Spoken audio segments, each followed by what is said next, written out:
Hey folks, so I have been working on a challenge where I'm trying to get Keystone Hero on every single spec in the game, and that is obviously a large time-consuming process just in terms of like the raw time investment required to do all the keys. But in addition to that, obviously that requires me to get a geared character of every single class to even begin to attempt that challenge in the first place. So I've been working hard on getting a lot of characters geared up. And I'll just quickly tab over and show you. This is the process I've made. So you can see here, I've gotten a lot of characters geared. In fact, up until literally right now, I've gotten technically 12 out of 13 of the classes geared up. And then we have the final one down here. And all of these columns and stuff are relevant as far as what I want to prioritize while gearing up my characters, and of course all of this will be explained throughout the video, because the point of this video is to show you how I've geared up all of those characters. So, now we have this brand new character. I have been max level for, as you can see, a little over 1 hour. It's not exact because I got this character at max level, and then obviously I took like a break, AFK'd for a little bit. And then I've spent about 30-ish minutes doing time walking, so I'll touch upon this later in the video. But for all intents and purposes, this character is completely brand new, fresh 80, but there are a bunch of things that I've done while leveling up, and obviously, if you didn't do them while leveling your character, you can do them now at max level, but I will touch upon this, so if you do decide to level alts, maybe next time you can consider, okay, I might knock out this activity, because even though you may know me for my leveling guides, because obviously that's one of the big things I do, and obviously my guides are the fastest. But obviously when it comes to those guides, my primary focus is what is the fastest way to reach max level.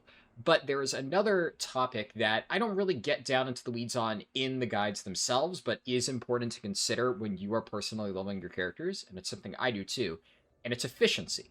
Because the most important thing that you should be considering when you're doing anything in this game, or, well, in my opinion, in life, is, are you spending your time wisely, right? Are you making sure that if you could do, two things at once, are you taking that opportunity? And how that applies to this particular context is, if you can be doing something while leveling from 70 to 80 that will give you efficient gear in the end game, should you be doing that? Yes, even if it's slightly slower for leveling, well, you're gonna have to do it at some point, you may as well get it done. So, let's get started here just with the very basics. So obviously you can see here, my character is 516. I'm gonna go ahead and I'm gonna update my spreadsheet, just put this 516. So I thought about how I wanted to approach this, and I figured a way that I could approach this video that would still be helpful is, as you can see, it's gonna be long. This is not necessarily going to be a quick, detailed summarized catch-up gearing guide is probably the words I'm looking for there. This is going to be extreme detail, step-by-step walkthrough on exactly how I get this character here from brand new 516 up to the same level as all of these other characters. So you can see here my main, my paladin, I'm doing Mythic Mugsy, 672, but I still have a bunch of other characters that are like, a mix of champ and hero gear, and I have like a bunch of these. This has been a very consistent method that I've managed to replicate over the course of the last few weeks, and I've done it 12 times now, and now I'm going to do it a 13th and final time for the rogue to knock this out. So, we're 516, and what is the first thing that I'm going to do to get gear? This is incredibly simple. This is by far the easiest thing that I'm going to do in any point of this guide. Now, since I did time walking, I have a bunch of random things in my bags, so I can equip this necklace, and this doesn't really matter. You'll see why in a second, but, if I already have it, I may as well. But the first thing that we're going to do is we're going to get full 600-ish item level Explorer gear. And the way we're going to do this, so I'm going to look at my gear. Okay, I need to replace a helmet. So I'm going to go over here, going to go to Leather, Head, Search, and would you look at that, there's a ton of leather helmets, around 600 item level, dirt cheap, really easy to get. Now, I am not really, I don't really care about the rogue stat prio. I'm just going to grab whatever I need, because right now, all I really care about is item level. I just want to boost my character's item level. Technically speaking, you could skip this step if you really wanted to, if you're doing something similar to what I'll discuss later on, and your goal is just to blitz straight to champion. If you're getting basically semi-boosted, which I will talk about, you don't need to do this. But I would say a lot of people, if this is like one of your first characters and you're just getting back into the game, this is going to be very important because you are going to need some sort of baseline item level. There's a lot of gear sources that I'll be showing here where, yes, you can farm it relatively easily, but if you have absolutely nothing on, you have no armor, weapons, etc. to speak of, you're probably going to get rolled. Alright, I've bought items for most slots. I could go a little bit further, but the entire point of this is just to demonstrate to you how you're going to want to go about this, and then I'm just going to equip it in every single slot. And there are a few time-sensitive things that, for the purposes of recording, I kind of just want to get along with, so I'm going to speed myself up a little bit and just get through here. But you can see, after I've equipped all these items, is my gear absolutely perfect? No. There's a few slots like trinkets that I could maybe buy upgrades for, but I'm just not going to worry about it. You can if you want to. It really depends on your individual situation. And if you don't have enough gold to buy an item in every single slot, you can just do basically anything out in the worlds. And really, this only applies to brand new people who are leveling and gearing their first character. There's a lot of alt catch-up mechanics, which I'm about to discuss, that will let you kind of bypass this step. But this is a nice way to just get really good baseline item level. No matter what your situation is, most of these items are dirt cheap. You do not need to spend much gold on them at all. Okay, so now that I'm at roughly 600 item level, you might notice there's something where it says that technically my item level is 632. This is due to a weird bug that I'll talk about in a little bit. But realistically speaking, my character is 599. So there are, obviously at this point, many, many, many ways that you can gear your character. And this video would be, 5 hours long if I sat here and talked through every single potential gearing method in the entire game. So I'm going to focus on the stuff that I recommend, but I will quickly talk about some pitfalls that I think you should avoid.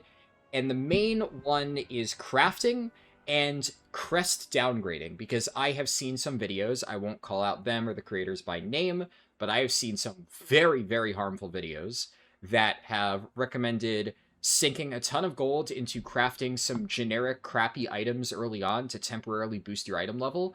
And worse, I've seen people recommending downgrading crests to get like more weathered crests to do this more effectively.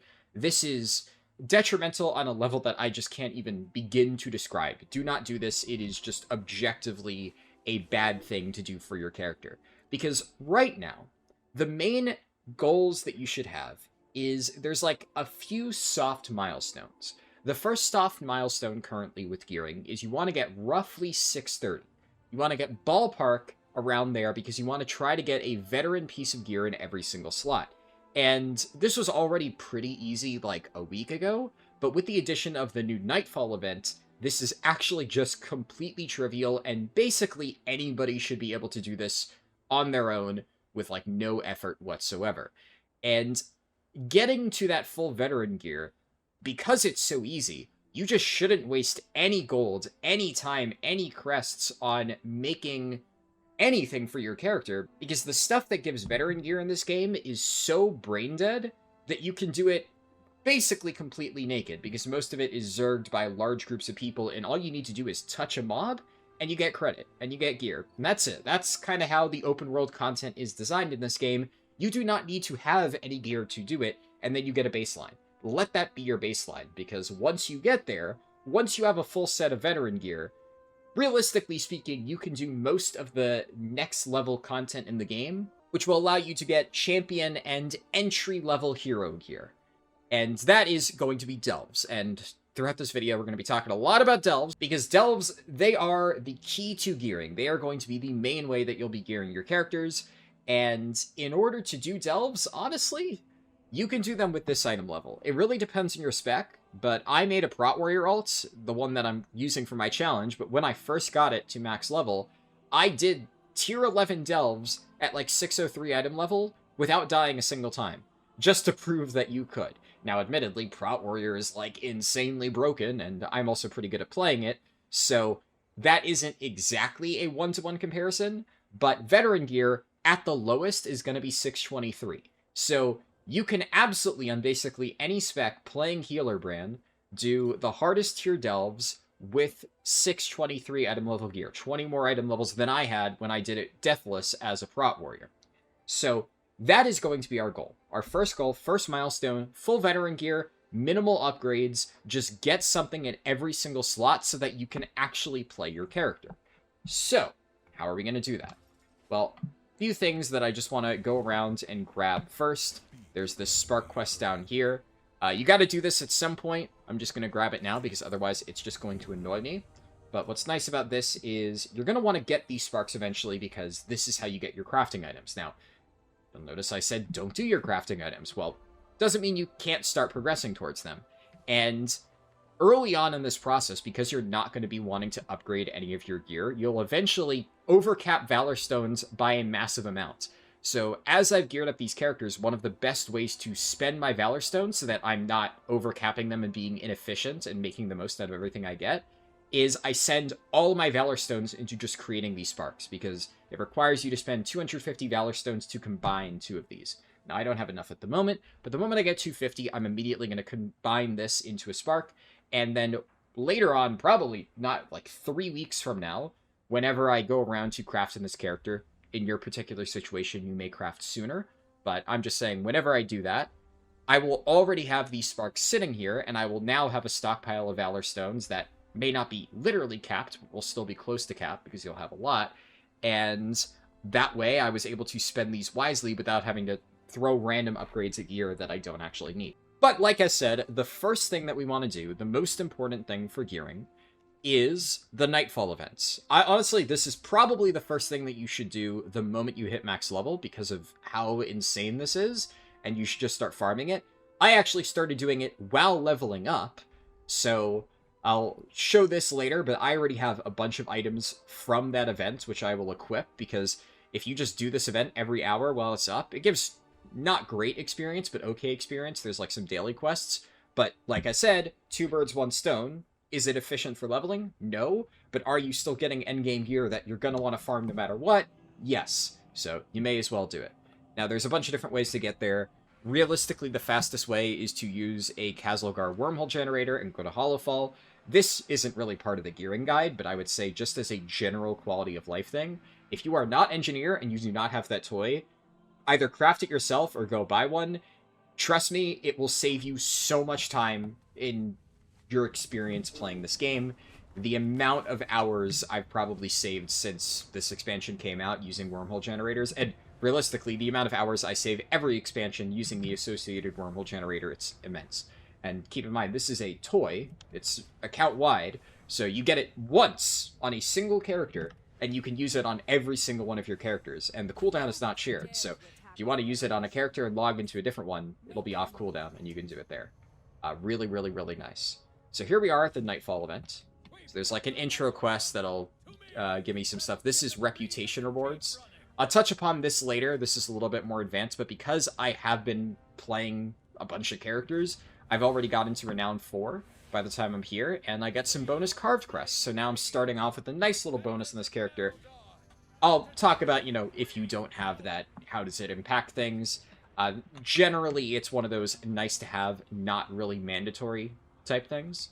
But I'm going to pick up this quest, and then I'm going to get the quest to complete the scenario. Now, there are other daily quests every day that will tell you to go around and, like, kill mobs in these areas. It alternates every day. So one time it'll be in Hollowfall. There's a section here, here, and here. You just kill a bunch of mobs, fill the bar, turn in the quest, and then you get a bag, which gives you one of these veteran items. And then the other day, you'll have to go down here and do stuff in Ashgahet, and it just alternates. They give the same exact rewards, just flavor of the quests. But that is how I got all this stuff earlier, but then there's also a lot of other things where sometimes a rare mob will pop up while you're doing one of those things. You kill it, it has a chance to drop an additional veteran piece. There's this event that happens every hour on the hour, so you can see here, we're at the final battle. Basically, this starts... My timer's, like, it's 5 a.m. Actually, it's 6 a.m. The server time is 5. So it's 6 a.m. here. So at 6, this event started. The thing about this, though, and honestly this applies to most World of Warcraft events, is you never actually need to be here when the event begins. all you need to do is be there when the thing that gives the credit pops up, which in this event's case is usually about 10 minutes past. I think the time is a little bit variable depending on how quickly people fill up the bar. But generally, I come here, as you see at like the 8-minute mark, check to see if it's in progress. And because of the way that like health scaling on these bosses work, they die almost at a fixed time every single time you run this. So the way that I've been doing these events, I go here, I tag the boss, you immediately get full completion credit just by tagging it. This bar in the top, this doesn't matter at all. This gives you like slight Valorstone crest bonuses. It's trivial. You get like 2 weathered crests. It is not worth your time to try and fill this bar. Don't worry about it. The only good stuff is just getting kill credit, which I've already done. So now I'm going to go fill up my coffee, and we'll pop back in when this thing's dead, and I can loot it to get my reward. Alright, so we got the boss kill, and run over here, loot it, and then I got nice shoulders. I actually don't think I had those. Yeah, perfect. So that's another slot that is already taken care of. And then I can run over here and turn in this quest. You get a little bag. Open this bag, and you get a Radiant Emblem of Service. Now, this is very important. I said do this event first, because you're going to want to do this ideally every single hour, and if you just chip away at this, like, you don't really need to play super actively. Also, worth noting, this is warband wide, so you can do this on any character if all you care about is getting the weekly quest done. If, let's say, I'm trying to gear my rogue, but I want to get this weekly Radiant Emblem of Service, you can only get 1 per week, just to be absolutely clear. But every time you do this event, you get a single guaranteed warbound piece. So I could go onto every single one of my alts every hour, get a guaranteed Radiant Emblem of Service. While doing that, I am accumulating warbound gear that I can then transfer and potentially funnel to this rogue. Now, I already obviously have a bunch of characters with warbound gear stockpiled, so I don't need to personally do that, but I'm saying that is an option for you if you're trying to get there. Okay, but I do want to quickly take a moment to discuss this Radiant Emblem of Service, because this is very, very important. Although I am recommending that you start with this event first, and then repeatedly grind it to get really good pieces of veteran gear, do not spend this token. In fact, most likely, you're not even going to spend this for, bare minimum, I'd say 1 week. Because what's really nice about this thing is you can buy anything off this vendor. It's a guaranteed piece of champion gear, and you can choose what slot you buy. You could buy a belt, you could buy a cloak, you can run over here, you could talk to this guy, you could buy weapons, necklace, rings, etc. Seems really awesome. Wouldn't you want to get a really good piece of gear right out of the gate? Well, no. Because the reality is, although that champion piece is really nice, at this moment in time, it is fundamentally not that different from the stuff that you're getting from this event. Although it might be slightly higher item level, this helmet that I got, it did proc like a Warforged thing, so it's slightly higher than the base, which would be 623. But the helmet that I could buy off this vendor would be this one, 636. This is only 2 more upgrades beyond the veteran piece. Now, it is 1 track further, and that is relevant in the long term. So as you get to the later stages of gearing, transitioning from veteran to champion will be important. Like I said, there's 2 fundamental stages of gear that you need to worry about right now. The immediate goal is getting full veteran, roughly 630 item level. Your secondary goal, long term, is transitioning to full champion and early level hero track stuff. But it is very important to understand, I guess a good way to describe it would be delayed gratification. You could spend this token right now, and let's say I look at my gear and I'm like, man, my chest piece really sucks. I really want to get that chest. That's a huge upgrade. But hold on, because the most powerful thing about this emblem is that it lets you buy whatever you want. That is not true about many other sources of gearing in the game. There's a lot of times where you're just going to get offered a completely random piece of gear for any slot, and you're just going to have to take what you can get. And delves especially work like this. You're going to get flooded with really good champion and sometimes hero track pieces, but you will have absolutely no control over what slots those appear in. So what might happen, and this has happened to me on numerous occasions, is you'll get almost every slot filled by doing delves, and then for the life of you, you cannot get a helmet to drop like 2-3 weeks in a row. You open your Great Vaults, which we'll talk about later, you get nothing. You do your Delves, you get nothing. And you just still have a really crappy helmet. Well, that's where these things come in. This is an amazing new addition to gearing for alt catch-up, because now, if you hold on to these for like 2-3 weeks, and you have 3 of them, after you've done all of the other steps in this guide, this will be one of the final things you do. Whatever final slots you need to replace to get going into the next stage of gearing, you just, boom, target those 3 things that you're missing, and then you'll shore up the gaps in your gear, and you're good to go. But right now, even though it may be tempting to see that initial item level power spike, do not spend this. It'll be very valuable later on. But what you can do, because this is very nice in the immediate moment, is you can use all of these veteran pieces. Because like we said, that's a really nice temporary bonus, and that's what you're going for right now. This is your current goal. You're trying to get full veteran in every single slot. And obviously, while I only got one of those 2 things from the event, all of that stuff I farmed while leveling, and now what I'm going to do is we're going to return to a major city, and I'm going to finish getting the rest of my veteran pieces. Now, in your case, this may take a lot of time. Like I said, you may need to chip away at this, but the important thing to remember here, like I said, the key is being efficient with the time you spend. Although, you may have to spend potentially hours of real-life time working on getting this gear, you can do other stuff. So you don't have to literally be sitting there waiting for the event to pop.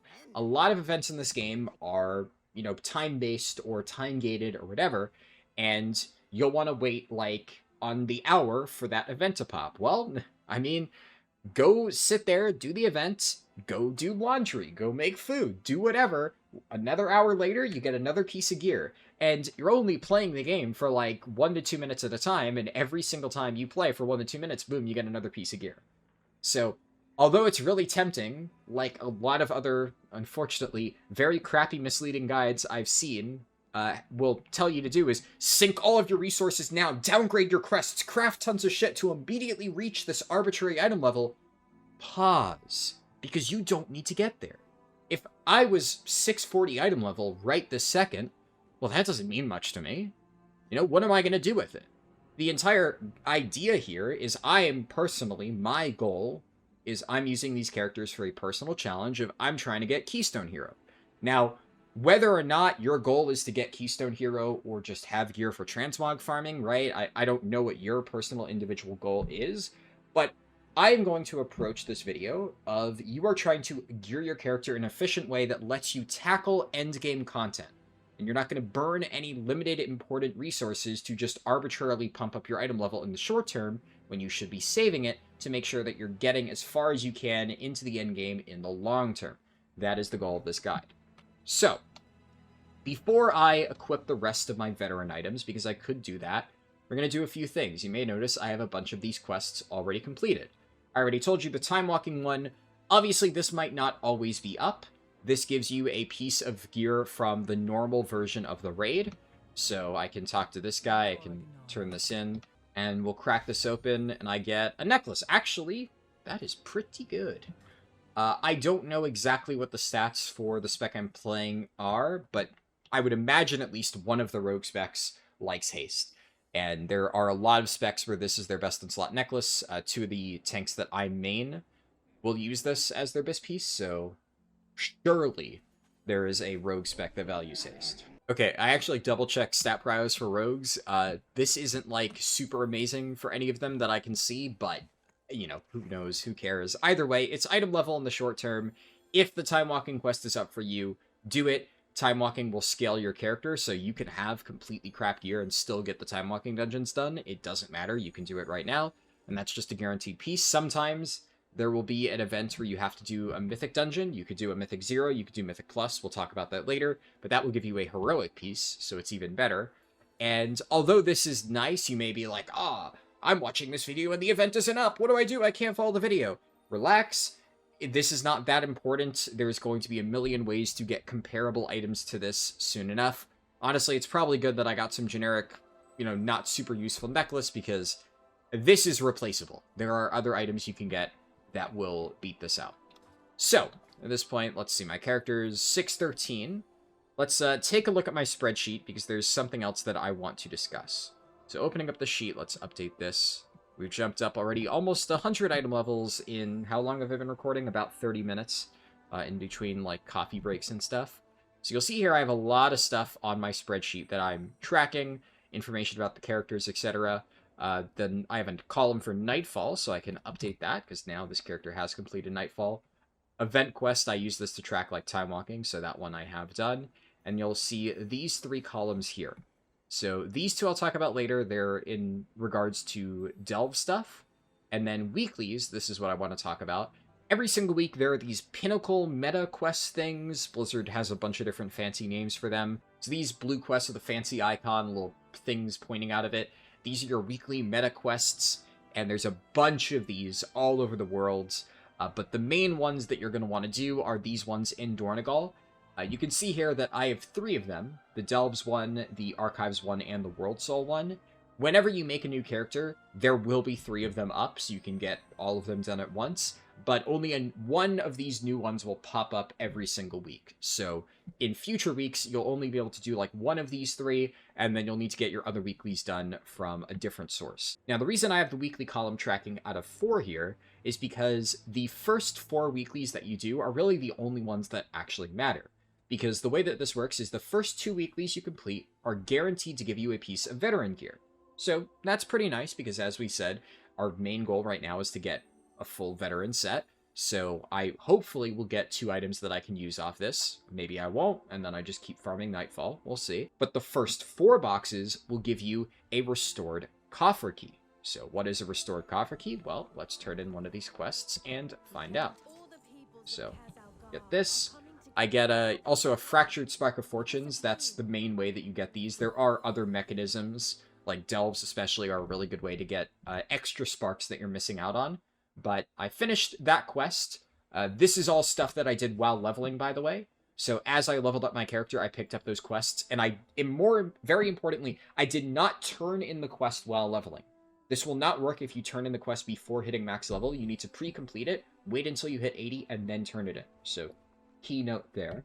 But I got this. Okay, so I got a bunch of stuff, bunch of these currencies. These are like cosmetic currencies, carved crests. We'll talk about crests later. I got a piece of veteran gear. I got boots, which is a slot that I need. Cool. And then I got this thing, restored coffer key.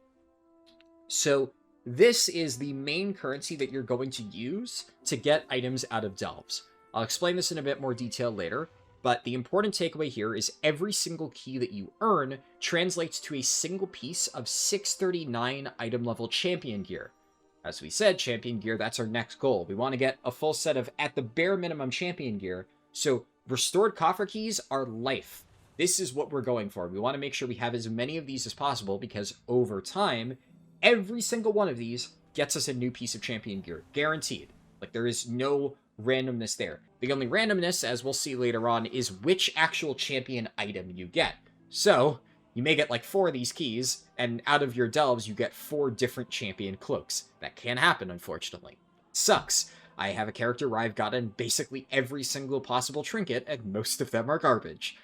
It's just RNG, that's how it works. But it is a guaranteed champion piece, which is very nice, so we want to maximize our keys. Now, there's a few different ways to get keys, but the main way, like I said, is your first 4 weeklies. They are guaranteed to give you 1 key each.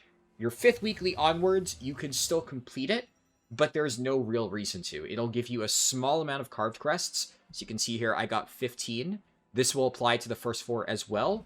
The 5th box onwards will only give me 5 carved crests, and generally it's not worth it to do those for the 5 carved crests. They also give you some gold, so like if you're desperate on gold, it actually is a decent gold farming method, but I don't know. It's one of those things where I would never go out of my way to do the 5th onwards. You can if you want, but they will stop giving you keys, so the main real advantage of doing those is kaput. But okay, I've turned in my first one of these quests. The other one that I've pre-completed is over here. So I'm going to go over here and open up this box. I get a ring, which is good. That is one of the slots that I needed, so I'll throw that there. And we got another restored coffer key. Cool. And then before I continue, I'm just going to go in, turn my Archives quest, which is over here. I guess I'll show this because this is one of the more slightly confusing ones to find. If you're on this weekly quest, you have to go into this room you click on this little transporter, and then you go in this room and hand it in to Daggerin. So, we get this, open this box, and you'll see I didn't get a piece of gear this time, it's only the first two, but I did still get the carved crests, the golds, and the restored coffer key. And now, there is one more that I'm missing, and I just noticed the time, so I was gonna sit here and, like, prepare for a different rant, but, you know, this video is not going to be heavily edited, we're going to be all over the place, and it's just going to go through the exact steps that I'm taking on gearing my character. And now that I've gotten 3 out of 4 of my weekly quests, to get the 4th, we're going to go to Undermine. Now, obviously, if you have not started the Undermine campaign, if this is like your first ever character, then you want to start the Undermine campaign by going to Dornegal and talking to the guy here for the When Opportunity Explodes quest. Then just do the campaign. I mean, it's pretty linear. You can't really get lost. And eventually you'll get here, and eventually you'll unlock all the stuff that I'm talking about. But for anybody who already knows this stuff and has alts, in my opinion, the next best way to get your key, and this is something I do every single week, is surge pricing. So we're going to go over here, talk to this guy, and I'll talk about the rep rewards later.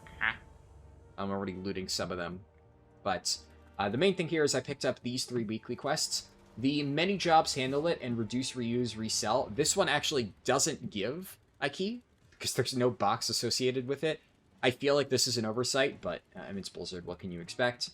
And this one I think also doesn't give a key. Yeah, so kind of weird. The only one that actually gives you a key is surge pricing, which is fine because this is the most efficient one anyway.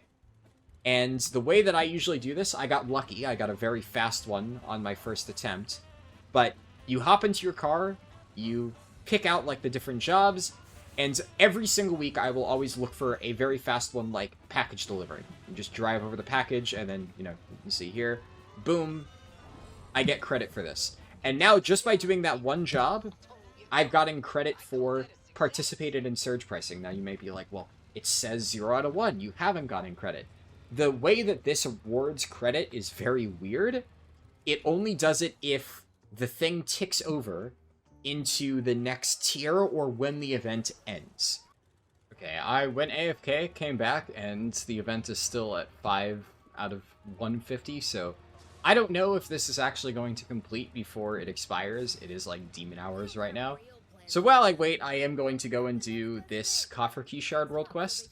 I guess this is a nice time to say that if you are looking for which world quest to prioritize, because there's things that we'll talk about another time, like the special assignments, where in order to unlock them, this is another one of those weekly boxes that you can get a key from. You can even see there's some nice flavor text that kind of summarizes exactly what I rambled about earlier. And a lot of the world quests you want to prioritize are ones that give the Coffer Key Shards whenever possible, because this will eventually be able to be combined into more of these restored coffer keys, and like we said before, every one of those keys you get is another piece of champion gear. So you can effectively look at this world quest as this gives a quarter of a piece of champion gear. And that is pretty good, considering other ones give like 27 Valor Stones, 37 Resonance Crystals. Like, this is worthless. So the reward disparity on some of these is quite high. And while I wait, we'll just go do this world quest. Okay, so surge pricing completed, and I actually didn't get credit. So, crap. If this was a structured guide, this is where I would be like, well, I gotta re-record that section in an hour, but you know what?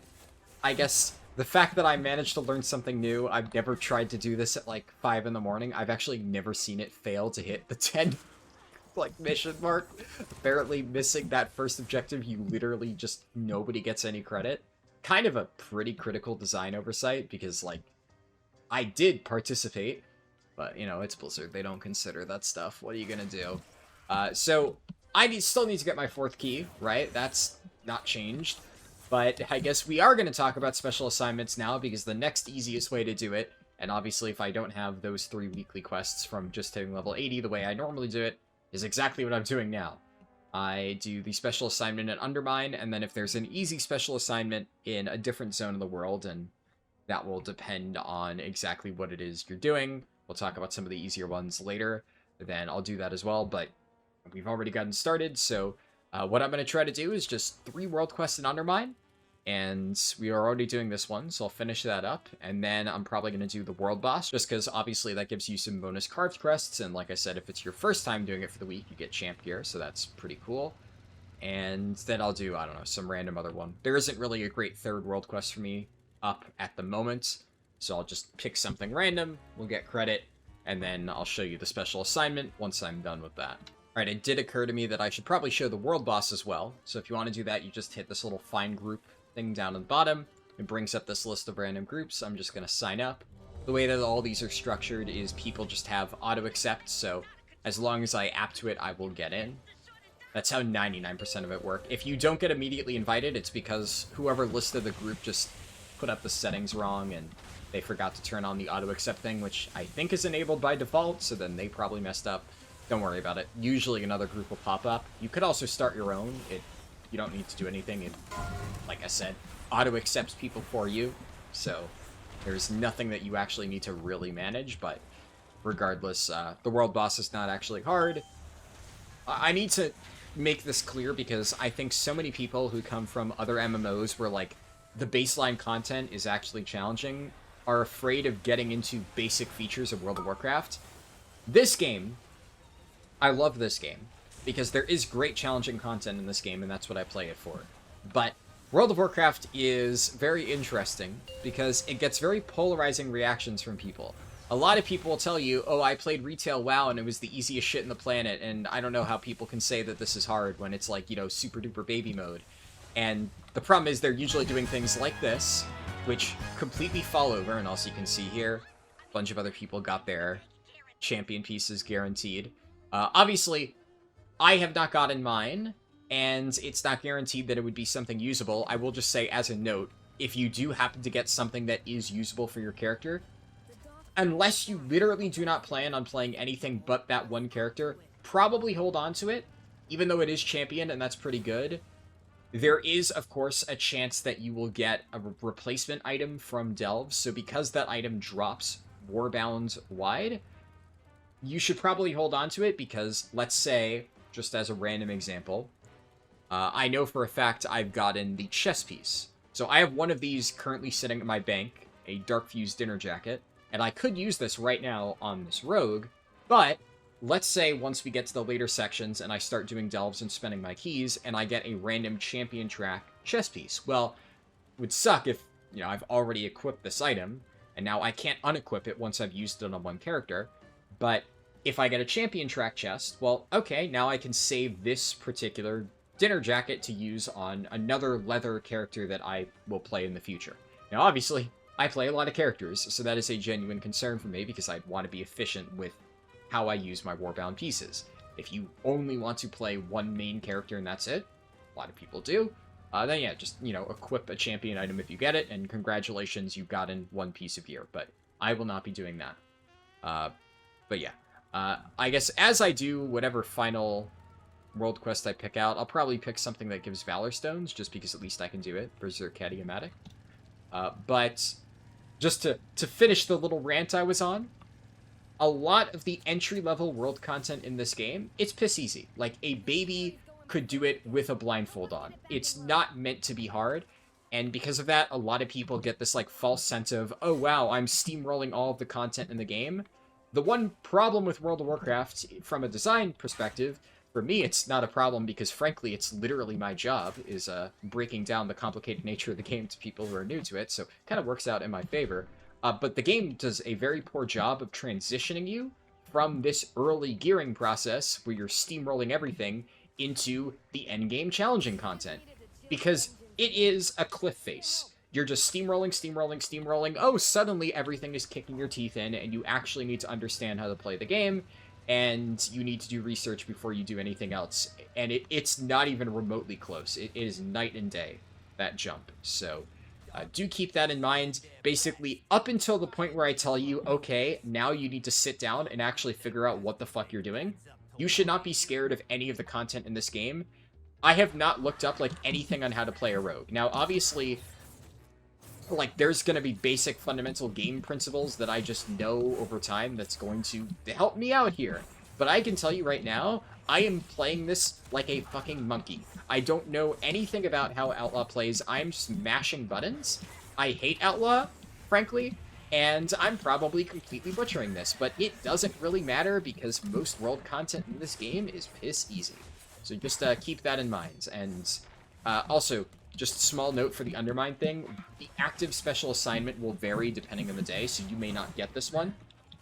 But their other one is actually even easier. You get like a little sniper rifle and you just shoot down a bunch of mobs. So this one's even more annoying. But still not that bad. You just kill a bunch of these generic Bellagio security mobs, and they have a lot of health, especially if you have crappy gear like my rogue does. So I'll just finish this up and we'll cut to whenever that's done.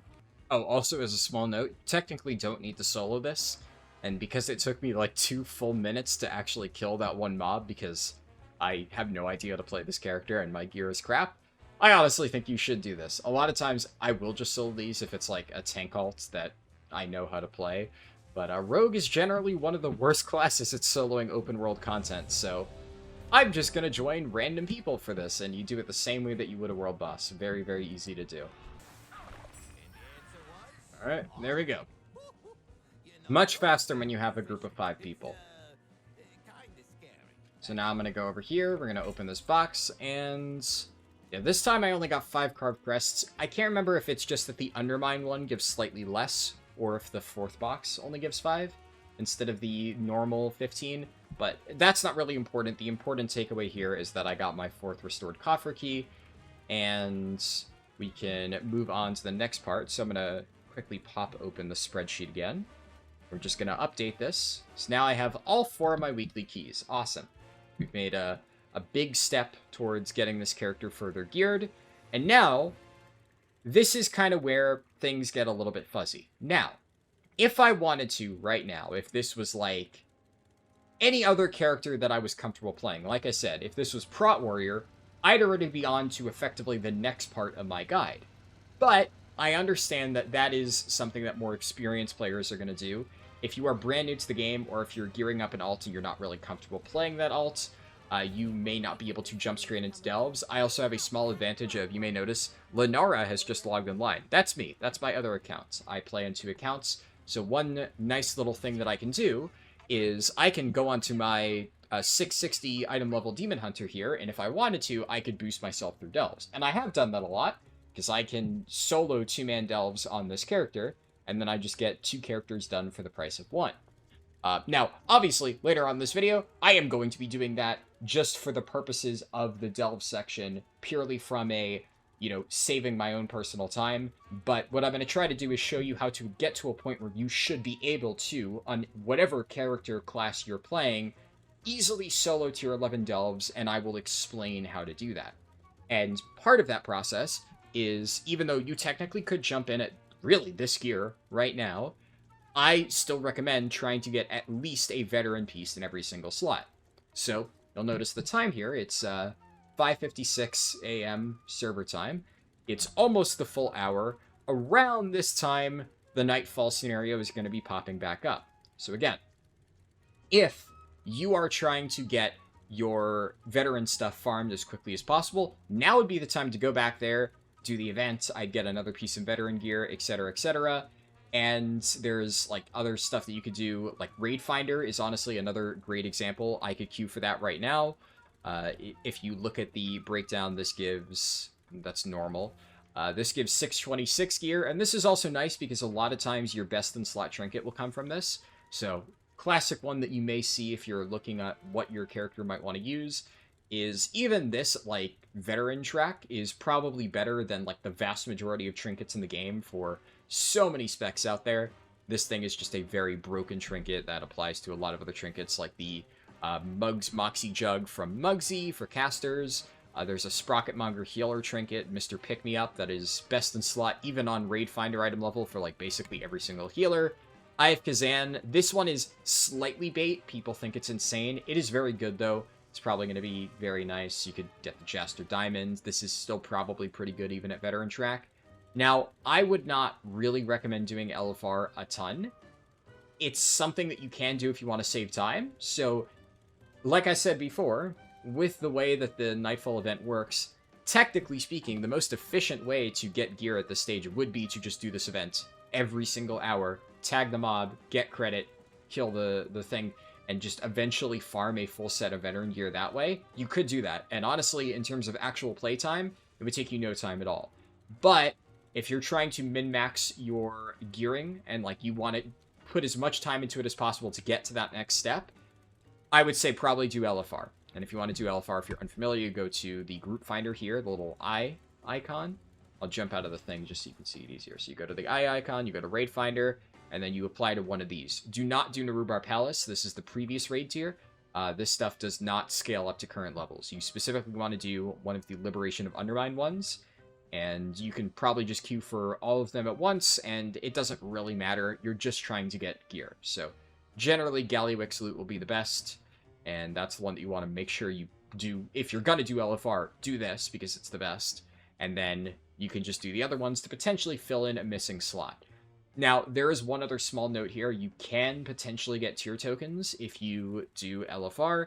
I'm not really going to talk about that right now, and also it's not that important because at the time of recording, we're already at the stage of the season where you can use this thing called the Creation Catalyst to get yourself a full set of tier items, and if the words that I just said are gobbledygook to you, don't worry because you don't need to know them. Like I said, that's something that I will talk about at a later stage, but because there is a way to get these items, these tokens, guaranteed later on, it doesn't matter if you get one from LFR. It'll be nice. Like, it'll help you in the short term, but it's not that important for, like, the big picture, long-term gearing process. So, don't worry about that.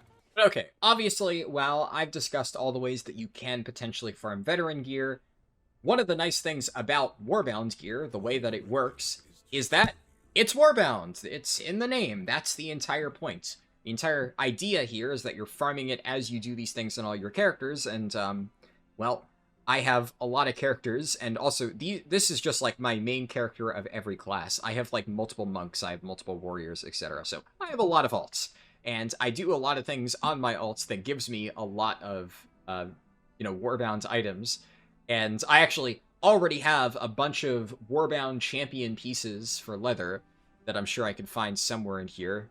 And if I were to equip them right now, my character would be immediately very geared. But I'm not going to do that. I'm going to try and take this character mostly step by step just to show you the process. But what I am going to do is just take a bunch of my warbound veteran pieces because, like I said, if you have it, you may as well use it. I was more just saying before that if you are trying to farm it for the first time, that is how you would go about it. I'm not going to repeat that process again. You don't need to see me do the exact same thing I've already shown in this video multiple times. Just pretend that, off screen I farmed a million Nightfall things, because that's exactly what I did, except I did it over the course of the last 5 days before recording this. Also, as a small note, you may see that here I have a 632 cloak, and you can look over here, my current one is 626. I could get a small item level boost by equipping this cloak. I would not recommend doing this if you plan on gearing multiple alts. I'm just going to save this in case I need it in the future. This is not a meaningful enough save of upgrade materials, as we'll discuss later, to justify sacrificing this. Both of them are veteran track. They're both very comparable. I'm just going to use the one that I already have. Okay, so I've gone through all my warbound stuff, and I have something for almost every slot. Yeah, that replaced the right item. And make sure this replaces the other one, and then the higher item level one is in my main hands. You'll notice I'm missing 2 slots. One is my gloves. That is just because I simply do not have a pair of leather gloves. And then I'm missing a ring, and there's a reason I haven't used a different ring. We'll talk about that in a little bit. The first one I will quickly touch upon is the gloves, because although I just happen to be missing one in my warband bank, you obviously could continue farming it. But there is one small thing that I'll quickly touch upon. I figure this is as good a time as any to talk about rep rewards, because I happen to know that there is a viable option from Undermine. So alright, the guy that I talked to earlier to get the meta quests, this is the Renown Quartermaster. I want to go over here and pick up these quests, because I'll get some free Valor Stones later on whenever I happen to do that. And I'm going to go and skip the campaign, because I've already done it on my main character, so I'm able to do that. And this is nice if you're able to, because it lets you immediately pick up this quest, which will eventually allow you to get an enchanted Undermine crest. And if you don't know what that is, don't worry, we'll talk about it later. Just know that this thing's very good. So this is the only relevant reward from the campaign. If you've already done it on your main, just skip straight here. The main guy we want to talk about, though, is the Renown Quartermaster. So I, well, play this game a lot, and I have a rep guide for Cartels of Undermine, but I will warn you, this is one of the grindiest new patch reputations they've added in a while. It's going to take you a while to progress through this. And I still would, if you are trying to work on a lot of alts, get your reputation up, because rep rewards are a godsend for getting alt geared. They are very good. I will be making use of them. I will explain, like, if you don't have this, what should you do instead? But it's kind of impossible to not use them if you want to be efficient, because they are so helpful. So what does it do? If we look through, as you go through the rep, you get Valor Stones, you get, later on, Crests. It starts off at Weathered. You get a free Restored Coffer Key. You keep going. You get, at some point, there's gear. I forget what level that is. Yeah, you get boots. Veteran boots, guaranteed. This is pretty early on. Most people, just by doing the campaign, will be able to get here. So that's one guaranteed piece of veteran gear early on. I already have boots, so it doesn't really matter. You go on, and here, this is the important thing. You can get a guaranteed pair of champion gloves by just buying it off the vendor. So that's why I'm here. But also you get, like, carved crests. You keep going, you get more Valor Stones, more carved crests. What's nice about this is all of these carved crests you get, they bypass the seasonal cap. So if you look here, if you're watching this in the future, they are removing the seasonal cap in, like, a few weeks whenever they're doing their new event. Then crests will just be uncapped. You can farm an infinite amount. But early on this season, and this has been a consistent thing, so if you're playing next season, important to keep this in mind, there's only a certain amount of crests that you can get every single week, and then every week they add another amount. Forget how many. It's like 120 or something that you can get every week. I think that's too many. It's more like, yeah, I think 90 that you can get every week. And so every week you could get 90 crests, and then the cap keeps increasing, and it's a rolling cap, right? So you can see here, at this current moment, my rogue can earn 810 in total. But you might notice this weird thing, right? I have 25 out of 810, but for whatever reason, I'm able to already have 90 crests. So how do I have more crests than the amount that I've earned? And that's because a lot of the crests that I've gotten from sources like this are uncapped. So I'm being rewarded the carved crests, but it's not counting towards that 810 limit. So I can farm beyond the limit because of things like this. So that's what makes them really, really, really, really nice. At this point in time, it doesn't really matter. We're like over a month into the season. You're able to get like tons of these. Like I said, the cap's being removed soon anyways. But early on in the season, rep rewards like this are massive because it just kind of doubles the amount of crests that you have to work with. So keep that in mind. The final really good reward here is another Enchanted Runed Undermine Crest. Again, this is a crafting thing, but just know that this is like insanely powerful for catch-up gearing, and you want to get this. It has made my life infinitely easier gearing up 12 characters to this point, and it's going to help in this rogue too. Now I have a nice little add-on called Leatrix Plus here. I use this for leveling and stuff, but it automates its quests. So if you see here, it's just going to blitz through all the quests to accept the rewards. You'll see it flash through. I get all the fancy stuff, and I get another Restored Coffer Key. Keep in mind that is a one-time only Restored Coffer Key. So hitting that reward on every single, well, one time for every character. So every single time I get level 80 on a character, I can talk to that guy and get a bonus key. But it is still nice because, again, that's effectively one free piece of champion gear that I've just gotten thanks to that Restored Coffer Key. And you also get that with every other faction. So at a certain point, I'm going to go around because I've maxed out all my other factions, minus this one, which is brand new and doesn't have that stuff anyway. But like Severed Threads, I can go over here. Although the Crafting Crest does not scale to the current tier, all of the other crests, although this says it is 15 carved crests, it's the icon for previous season. They have actually updated the rewards to the old factions give the new current season crests, so this is really good, again, for catch-up gearing stuff. And the same deal at a certain level, yeah, 13 here, you get a bonus Restored Coffer Key. So right now, I'm able to get, in total, 1, 2, 3, 4, 5 bonus Restored Coffer Keys, just because I farmed this on my account. And now every single one of my characters gets that for free the moment they hit max level. Really, really, really powerful. Now, the main thing here, it kind of doesn't matter if you're watching this video now, but it will make my initial gearing process maybe slightly faster, because instead of having to go out and farm Nightfall a bunch of times to get extra veteran pieces, I can just buy it off the vendor here. Instead of having to grind open world content to get weathered and carved crests, well, I get like however many I have already. 48 weathered crests, 135 carved crests, most of them just by speaking to an NPC. And I could get up to like about 300 by just going to all of the other renowned quartermasters and picking up the guaranteed crests and stuff.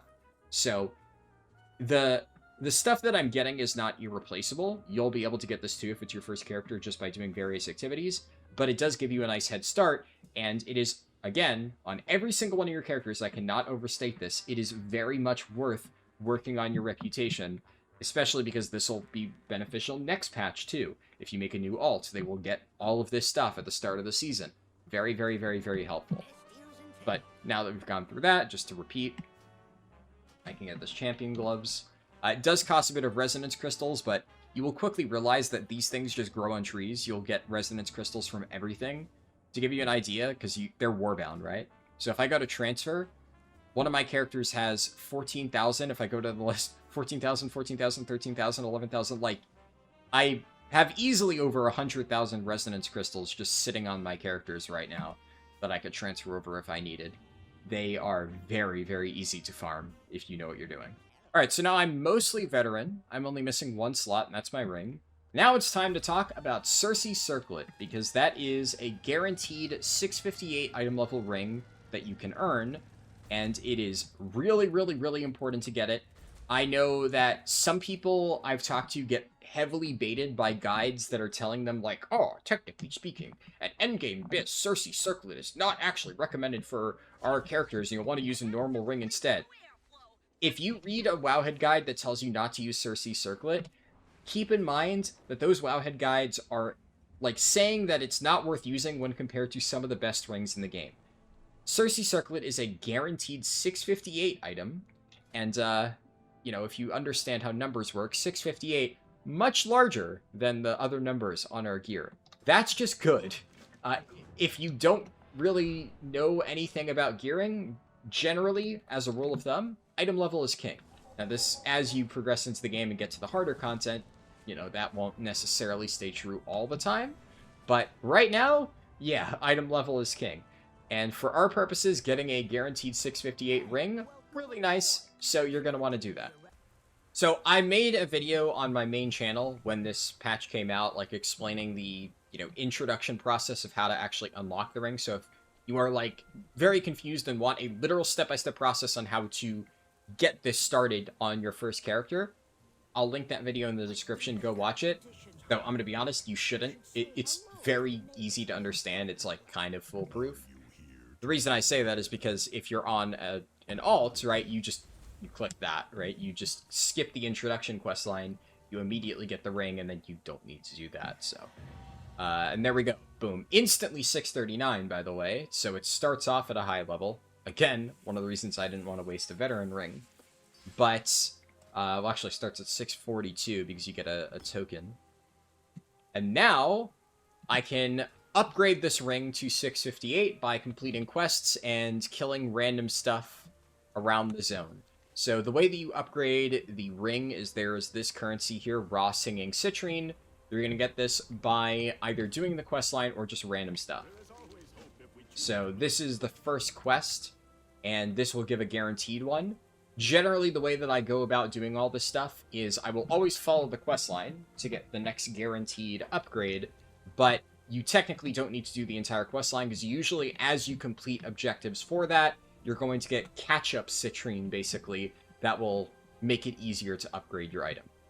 And also, you don't need to do this, but I generally also recommend picking up all the side quests, because sometimes, again, these will overlap with whatever activities are going on in the zone, and a lot of these give, like, decent chunks of Valor Stones, and although you might not need them right now, it's always nice to just get Valor Stones for free by doing something you're already doing. Alright, so it's been... I don't know how long since I started it. Overall, I actually got pretty bad RNG. I killed like a ton of rare mobs and didn't get the drops. It also occurred to me at some point that one of the reasons Siren's Isle was so dead for me is because my rogue is on a roleplay server. So I just phased myself over to a regular server, and that made it a lot easier to find people. Even in, like, Demon Hours, there's actually, you can see a good amount of people doing this stuff, so not that bad. And then we can go here, get it up to the max item level. Just as a general rule of thumb, these 3 gems are going to be your best in slot for like 90% of specs. There is some slight variation for some specs. If you want to see if your spec breaks the mold, go check your class Discord, look at guides, double check that. But if you just want to know what is like the best default combination, it's these 3. Stormbringers, Fathom Dwellers, and Windsingers. And I got most of these just by doing these events. Obviously, I've gotten all of them by now, so now it's just giving generic rewards, but the special cave ones will give you all the gems that you need. So, now I'm going to teach you a cool little trick that you can do. And it's one of the things where early on, I wasn't entirely sure if this was like an exploit or not, but this has literally been in the game for months. Every single person I know has used this. I think it's just... It's probably unintended, but Blizzard clearly doesn't give a shit, and it's not even that big of an advantage. So first we're going to take out all of our gems from our Cersei Circlet. We're going to delete Cersei Circlet. We're going to talk to this guy here. I seem to have lost my Cersei Circlet, and you're going to get another one. Why is that important? Because the replacement Cersei Circlet, for whatever reason, counts as a separate item ID. So right now, according to the game, it like is hard to see in the like overall item level, but basically the game is counting us as having 2 658 rings. Why this is relevant is because now I can get completely free upgrades all the way up to 658 in my ring slots. In both ring slots, we now effectively have maxed out champion track rings. Even though we don't really, for the purposes of upgrading, that's how it works. And I'll show you later on in the item upgrade thing that is exactly how it works. But I've done this on every single one of my characters. Just saves you a bunch of crests. Very nice, and you don't need to do anything special. That's it. We've already accomplished that. As a quick note, I mentioned earlier that you'll notice the game says I have 635 item level. That's because the way that item level tracks is anything that is in your warband bank, all of this stuff here is actually counted as part of my character's item level. It's really weird. So if you have a full set of gear sitting in your warband bank, it is counting as if your character's in-bags item level is the warband stuff. Even though you can't actually use it on your character until you bind it to yourself, at which point it's no longer a warbound piece, you'll get the in-bags credit. So that's why it says I'm 635 when in reality I'm not. I would have to go in and equip things like I mentioned earlier. I have like a Dark Fused dinner jacket. This would be higher item level than the generic veteran piece I'm wearing, but obviously I don't want to use this. So just explaining why that is the way it is. So as I mentioned earlier, there's 2 major milestones that you're going to want to try and achieve when you're gearing up your characters. You're going to want to try to get full veteran gear, which we've done. And although I've done this after, I don't know, like 3-ish hours because I got like, Cersei Circlet and I took some breaks to do other stuff, the exact playtime doesn't really matter. You'll probably take a little bit longer if you're doing all of the Nightfall stuff. But again, you also could kind of skip past this. The reason why I say this is like a soft milestone is because you can technically enter Delves earlier. I did mention I did that on my Prot Warrior. This is, I think, a general solid recommendation of if you have this gear, I am telling you, just do really any basic research on how to play your class, and you can clear tier 11 Delves. Now, the problem with saying that, I know, is the difference in skill levels, just speaking broadly, in World of Warcraft is massive. There are a wide variety of different, abilities of players on a fresh geared character. You might be watching this as somebody who, comfortably raids on a character and is gearing up an alt that they're, decently good at playing. And yeah, you'd probably be able to do what I'm saying and clear tier 11 Delves already. You also might be leveling and gearing your first character, at which point you might just not really understand how this game works. And the problem that I find myself at here is, objectively speaking, like, this is the point where you should do delves. And some people are going to say, well, I'm just not comfortable doing delves, and I'd rather do other content because, like, you know, I can't jump into a tier 11 and just get it done right now. And if that's the case, then all I can say is you got to do what you got to do to, like, you know, find your spiritual journey to a point where you feel that you're good enough at the game to do tier 11s. But from a gearing perspective, anything outside of what we've already discussed is just kind of a waste of time before jumping into delves. Like, anything else that you do right now is just, you're wasting either your time, or in the case of, like, crafting the whatever pieces of 630 something gear, you're just wasting your gold. Is it going to make your character marginally more powerful? Yes. Does that fucking matter? No. I can assure you it will not be the difference between you being able to solo tier 11 delves or not. It's just not. Like, you can do them right now. You just need to be able to figure out how to play what you're playing. So, anything else that you do is just going to be a waste of time. Get into those delves, get your champion pieces, because although there are easier ways to get, like, instant item level upgrades, remember, the point of this, delayed gratification. Those champion pieces, once we're done with this video, they are going to get you all the way to the 650s when you finish your upgrades, and you're going to need all of your resources to do that. So, I can look here. I should do my introduction quests, I guess. The thing will tell me to upgrade a piece of gear with Valor Stones. I'm going to upgrade this item. Now, I would say don't do this quest until you get a champion piece. I happen to get one from doing the what's it called? Time walking thing. So I'm going to spend these upgrades because this is a permanent upgrade. I'll actually, you know what? I'll get it up to 645 just because this is probably something that I will hold on to for a while. So these are upgrades worth getting. Because if I were to get a delve item, it would start at 639, which would be equivalent to this necklace. So this necklace is effectively the same as something I would get out of a delve. And this way I can do the intro quests. You do this, you have to convert downwards into a pouch of weathered crests. It gives you all this stuff. Alright, cool. We've done the intro stuff. Gives you a bunch of crests that bypass the cap. You know, everybody does this for free in their first character. And now, the reason I'm doing this is because you'll notice right now, I have 63 weathered crests, 145 carved crests. Now, I could, at this moment in time, do this. I could fucking send all these upgrades. I have a bunch of Valor Stones, I have a bunch of crests. I could turn this piece into a 645 piece. And that's kind of why I said, if you feel that if you don't do this, you're not going to be able to do delves, I would disagree with you, but, like, look, do what you're going to do. If you don't want to follow my instructions, fine. But I am telling you that it is objectively better long-term to not do this, to not send any of these upgrades, not to waste your weathered crests. Now, you might be like, well, why? Why do I care about these weathered crests? Well, once you have replaced every single one of your pieces that requires weathered crest to upgrade, you can then convert those upwards.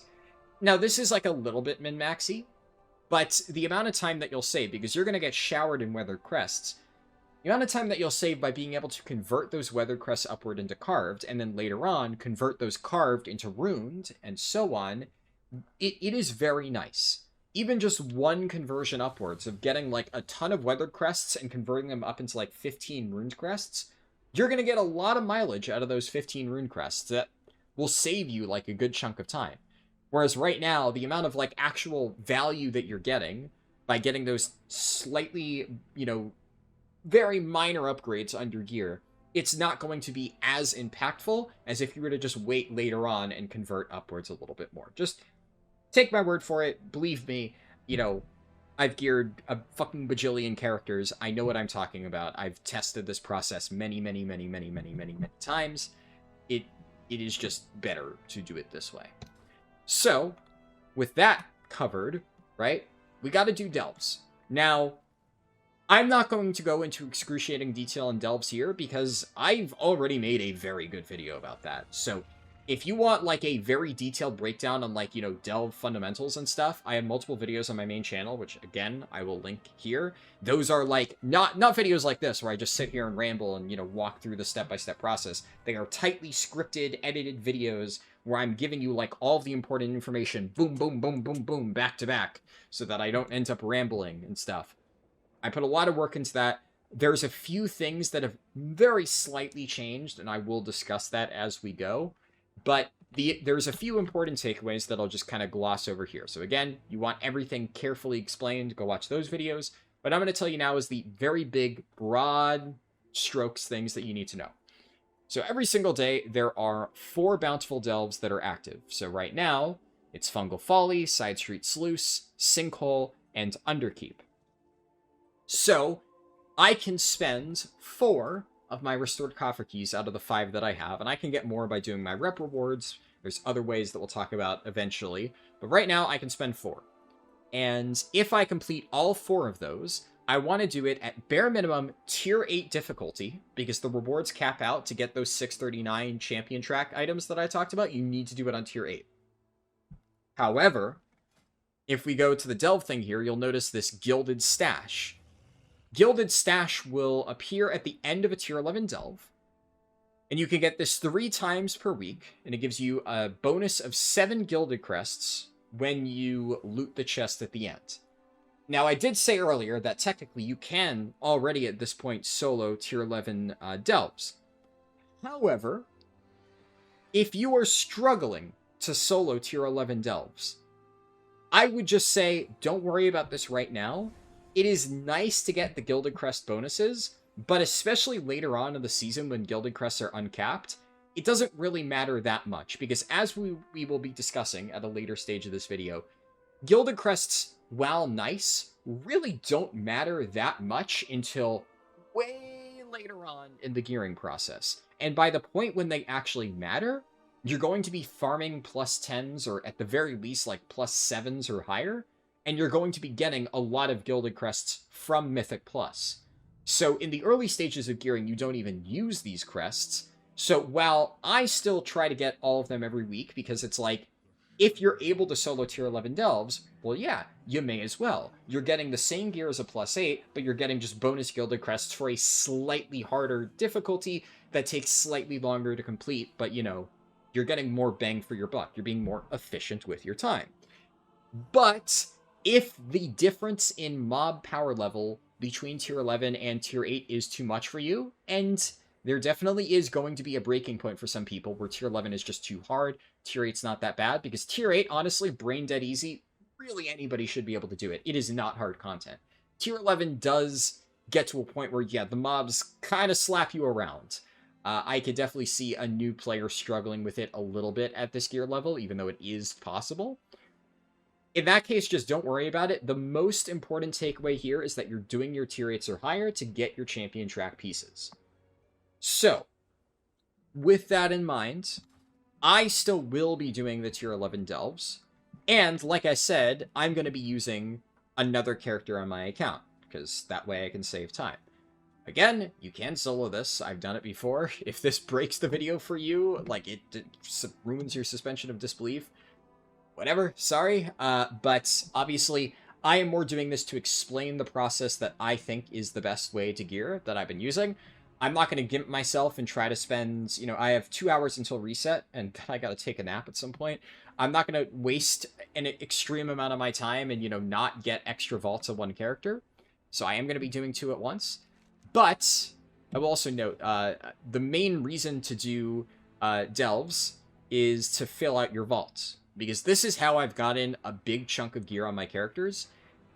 If you fill out 2 great vault slots, because, as I said, every single day you're able to do 4 delves, and 3 of those delves you can get Gilded Crests from, and then if you do 4, you get 2 vault slots. These are 649 hero track pieces. So, you know, hero is even above champion, really nice. This, over time, is going to give you a lot of really good stuff for your characters. And this is why delves are so good. Because if we look at my... Oh, there's another thing I haven't even talked about, which is the Delver's Bounty. That's another thing. Basically, every single week, there's a special map, which I will show in, like, you know, 10 minutes or whatever in this footage, which gives you another 649 hero track piece. Basically, you get a vault item, randomized vault item, as with most stuff from delves, every single week just by doing this. And the reason why delves are so good is because you're getting, in the span of 4 delves, 4 639 champion track pieces, 1 649 hero track piece, 21 gilded crests from the weekly boxes if you're doing it on tier 11, an additional 10 gilded crests from the Delver's Bounty box if you're doing it on tier 11. If you do it on tier 8, you get 7 gilded crests, so still a nice bonus, but not the maximum. And then on top of all of that, you're getting a great vault. So all of these things here, these are characters I've done the 4 tier 8 delves on, and now they're going to get 2 options of hero track items in their vaults. Now, I have had vaults that are bricked, right? You're not always guaranteed to get a good item. But so many of these characters, this is the entire process that I've been gearing them up with. Over the course of like an entire month, I just do this like on my mage. Every single week on my mage, I do my Delver's Bounty, I do my tier 11 delves to get the Gilded Crests, and then I get like one more tier 8 delve just to fill out the vault. Then my mage gets a 649 piece, all of those champion pieces, a bunch of Gilded Crests, which I haven't spent it all yet, but my mage is sitting on a stockpile of like 150 Gilded Crests. And then every week my mage gets to pick from 2 649 items in the vault. And I just do that every week. It takes like an hour and a half per character. And obviously I'm saving time because I'm doing 2 characters at once from 2 accounts. But that's like a me thing. Most people are not going to do that. But even if you're just doing it 1 character time, about an hour and a half to get that entire process, maybe another 30 minutes if you count the time it takes to get the 4 keys every week. And you're getting so much gear out of just those 4 delves. In terms of the time spent, that is insanely efficient. And then by the end of it, in addition to all that, you're also getting carved crests, you're getting runed crests, you get passive rune crests by killing mob packs. It fills out this thing called a nemesis box, which we'll showcase in the delve. You just accumulate so many resources over the course of the weekly reset. So the way that, honestly, I recommend gearing characters is after you've gotten this baseline amount of gear that we've shown so far in the video, you're kind of limited by weekly sources. You can, obviously, just keep grinding out stuff. You could jump into Mythic Plus a bit early if you're unfamiliar with what Mythic Plus is. It's the, endgame dungeon system.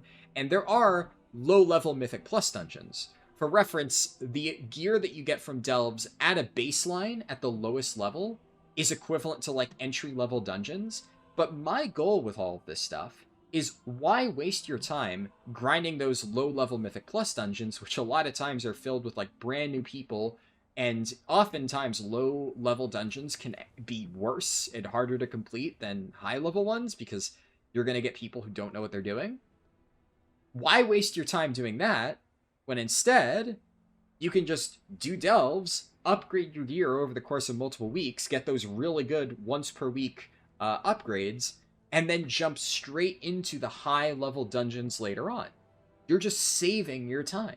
You're being more efficient with your time. And you're also not wasting any valuable resources that will then allow you to upgrade further once we get to the end. But enough yapping on that. Let's do some delves, and I'll give you some tips on how to optimize that stuff. Alright, so the one thing that I kind of skimmed over a little bit is the Delver's Bounty and how you get that. Now, remember, I said that gives you a guaranteed piece of 649 gear every single week. So there is a chance that at the end of every single delve, when you loot, like, the final chest, you will get that Delver's Bounty completely for free. And a lot of times early on, that's going to be the best way to do it. You're just going to want to keep running delves until you get your Delver's Bounty, and then once you get it, you can use it in your next delve. At the end of that delve, you get a piece of gear. You'll see how it works. But point being, you can get it completely for free just by running regular delves. However, if you want to be efficient with your time on alts, especially since I am on the wire here before the weekly reset, there is an item called Wave Scrambler 2000 that you can get. And this item is warbound wide, so you can, get it and then transfer it to one of your other characters. By using this, it summons the Underpin to your location, and then you beat him up, and he's guaranteed to drop a Delver's Bounty. And this will just save you a lot of time, because then you don't need to worry about trying to fish it from the end box. You will just automatically get one, and then you can use it and get your reward. There are ways to buy this. There's a delve vendor over there where you can buy it. I talk about that in my delve video. But one of the best ways to get it, which is not mentioned in my delve video, is that you actually can loot it from the random boxes that you'll find, the little mislaid curiosities inside of delves. And as a result, I've now taken to picking up all the tiny little mislaid curiosities that I come across, because even if most of them, the drop chance is pretty low, I think it's probably like 1%, 5%, it's not good, but over time, I'm going to end up getting one of them out of, like, 50 of those things that I open, and then that one will allow me to get a guaranteed Delver's Bounty later on, so it is very time efficient. So now you can see we're on my Brewmaster Monk. Again, you can do these delves on, non-main characters. You don't need to do the weird strategy, but this is what I'm doing, so for just ease of explaining stuff, I would obviously rather show you the character that I'm actually playing, in the footage. Alright, so I talk about this a little bit in my delve video, but I will quickly mention that for brand stuff, if you are under-geared, you're gonna want to run Healer Brand. Healer Brand will just make it basically impossible to die. You run over his potions, and they just keep you fully topped up. He will do very little damage, but it will make your life easier, obviously, because you just slowly kill the delve. It may take you 30 minutes. Hopefully it doesn't take you that long, but it could take you 30 minutes, but you will eventually clear the tier 11 delve. It's that easy. Now, of course, for the purposes of this, I am doing this on my 664 Brewmaster, because again, we're down to the wire, so for the purposes of this video, I'm going to do what I normally do and just set him to damage, just because I can, survive anything as a Brewmaster, and this just makes it a little bit faster, and the curios that you pick will not change no matter what thing you put him on. Whether he's healer or damage, you're still going to use the Bouncing Grenade, this just does a ton of damage, and you're always going to use the Pacifist Rig. There's a very annoying disconnect bug that Blizzard put into the game a little while ago, and they still have not fixed it. It's been over a month, and this will still randomly disconnect you. A lot of people have said, wow, that's annoying. Is there anything that I can use instead of Pacifist Rig? Not really. This ability is still insanely broken, and it is like the main reason why tier 11 delves are so easy. Because whenever this procs, you will just kind of kill everything around you, as I will hopefully demonstrate at some point. Okay, so earlier I mentioned that you can loot wave scramblers from stuff in the delves. It's these little things, these mislaid curiosities.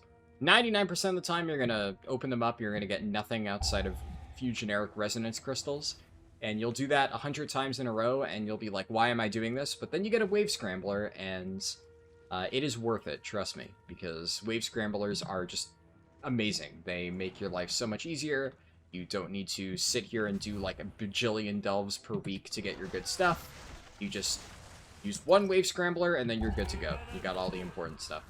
Also, as a small note, whenever you see packs like this, the special goblin-themed enemies that are sitting on top of gold piles, these guys are much more difficult to kill, at least they're supposed to be. Honestly, a lot of these variants are really easy, except for one, which if I encounter him, I'll discuss it. But you'll see here it says Nemesis Strongbox upgraded. That just means that at the end of this delve, I'm going to get a nice bonus chunk of Runed Crests. And Runed Crests are very good for gearing up characters. So usually if there's a pack like off to the side of one of those guys, and it's not one particular variant, like these ones are all pretty easy, I will usually go out of my way to kill them just because getting the bonus Runed Crest at the end is probably worth it. It's hard to say for sure. It's definitely worth it if the delve variant in question requires you to kill enemies anyways. I don't know if you can hear the lawnmower outside, but now, we're getting to a point where, morning activities are happening. But a lot of delves, unlike this one, will just require you to fill up like a progress bar of kill X amount of enemies. And if that's the case, then it's almost always more efficient to do that by killing these bonus packs, because you got to do it one way or another, and this way you're getting bonus rune crests as you complete the objective, so pretty good. Okay, so I mentioned the Wave Scrambler earlier. Now, once you have it in your bags, you need to actually use it. So you can see here it says, place the Nemesis, or place the Scrambler down at a Restoration Stone. This is a Restoration Stone. You can see if you hover over it, it says Empowered Restoration Stone. So we're going to right-click this. It's going to drop this little thing on the ground.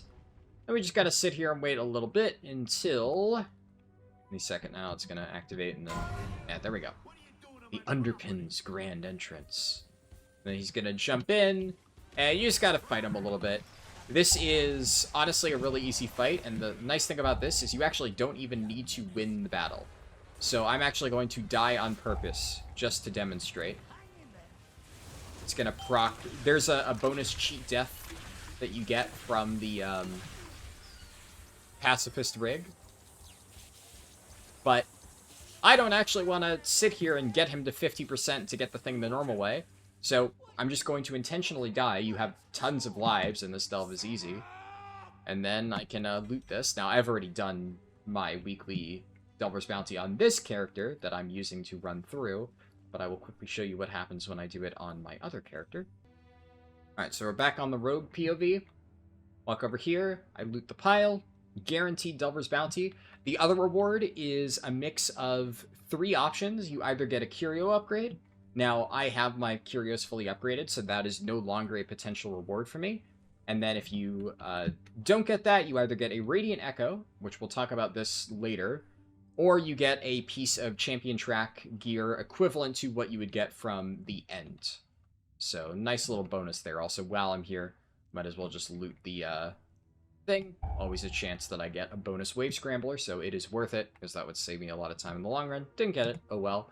But now, my Rogue has the Delver's Bounty active, so I can switch back over to my Monk, but make sure that you actually use it, though ideally use it in a tier 11, because that means you get the bonus crests. Alright, so I finished the tier 11 delve. Obviously did it on my Monk, so now we're just looting it on the Rogue. So I got, this is a new thing they actually just added, so this will not be in my delve guide, but they added a new quest where you get a cracked keystone, and then you get a, Mythic Plus keystone. There, you can get it +2 for free just by talking to an NPC in Dornegal, but it just forces it into your bags as part of this quest. So, if you complete this, which you'll have to do Mythic Plus, so obviously you won't be doing this anytime soon, but when you eventually get around to this, you get a big chunk of Valor Stones, Rune Crest, Gilded Crest, so, this doesn't matter in the immediate moment, but it is nice that they added this. It's just a free, motivator to get people into Mythic Plus at the end of their journey. These are the basic chests. They don't have anything special. This is the Nemesis Strongbox that I talked about. Doesn't give a lot of Rune Crests, but it is a nice bonus. If you do it every single delve, it all adds up. This is the regular box at the end. You can see here, if I hover over it, it says 1 out of 5 restored coffer keys. This requires a key to open, and this will give me my champion piece. So we got a chess piece. Cool. Alright, yeah, I can use that.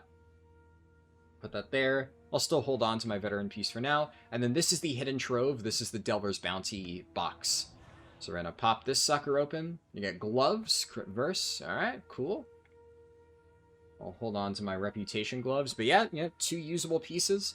The nightmare is that you get a trinket out of your hero track box that you just will never be able to use because some trinkets in this game are just hot garbage. But both of those so far are decent rewards. Anything that is like a main slot that's just raw item level, you can never really complain much about it. So now we've got our Delver's Bounty checked off. So I'm going to go over here, pop open my spreadsheet. I'll just find window capture here. Yep. So I can check out 1 out of 3 of the gilded. Yes, the Delver's Bounty. I'm down to 4 keys. And I've done 1 delve for my vault, but I need 2 delves to get the first vault slot. So that's what this stands for, 2 T8. What I mean by this is I have 2 tier 8 vault slots. Obviously, this is like a personal, tracking thing for me, right? It doesn't mean anything in the game. I'm just using terminology that makes sense to me to represent something happening in the game. But basically, you need to complete 2 delves to get what I'm referring to 1 T8, and 4 delves to get 2 T8. By that, I mean you're getting 2 vault slots that are offering a tier 8 item, which is a 649 item. That is the highest it goes. But anyways, we can go back to here, and now I just got to do the remaining 3 delves for today to fill out my vault. I'm going to be doing 2 of them on 11 to get my remaining Gilded Crests, and then 1 of them will be done on tier 8.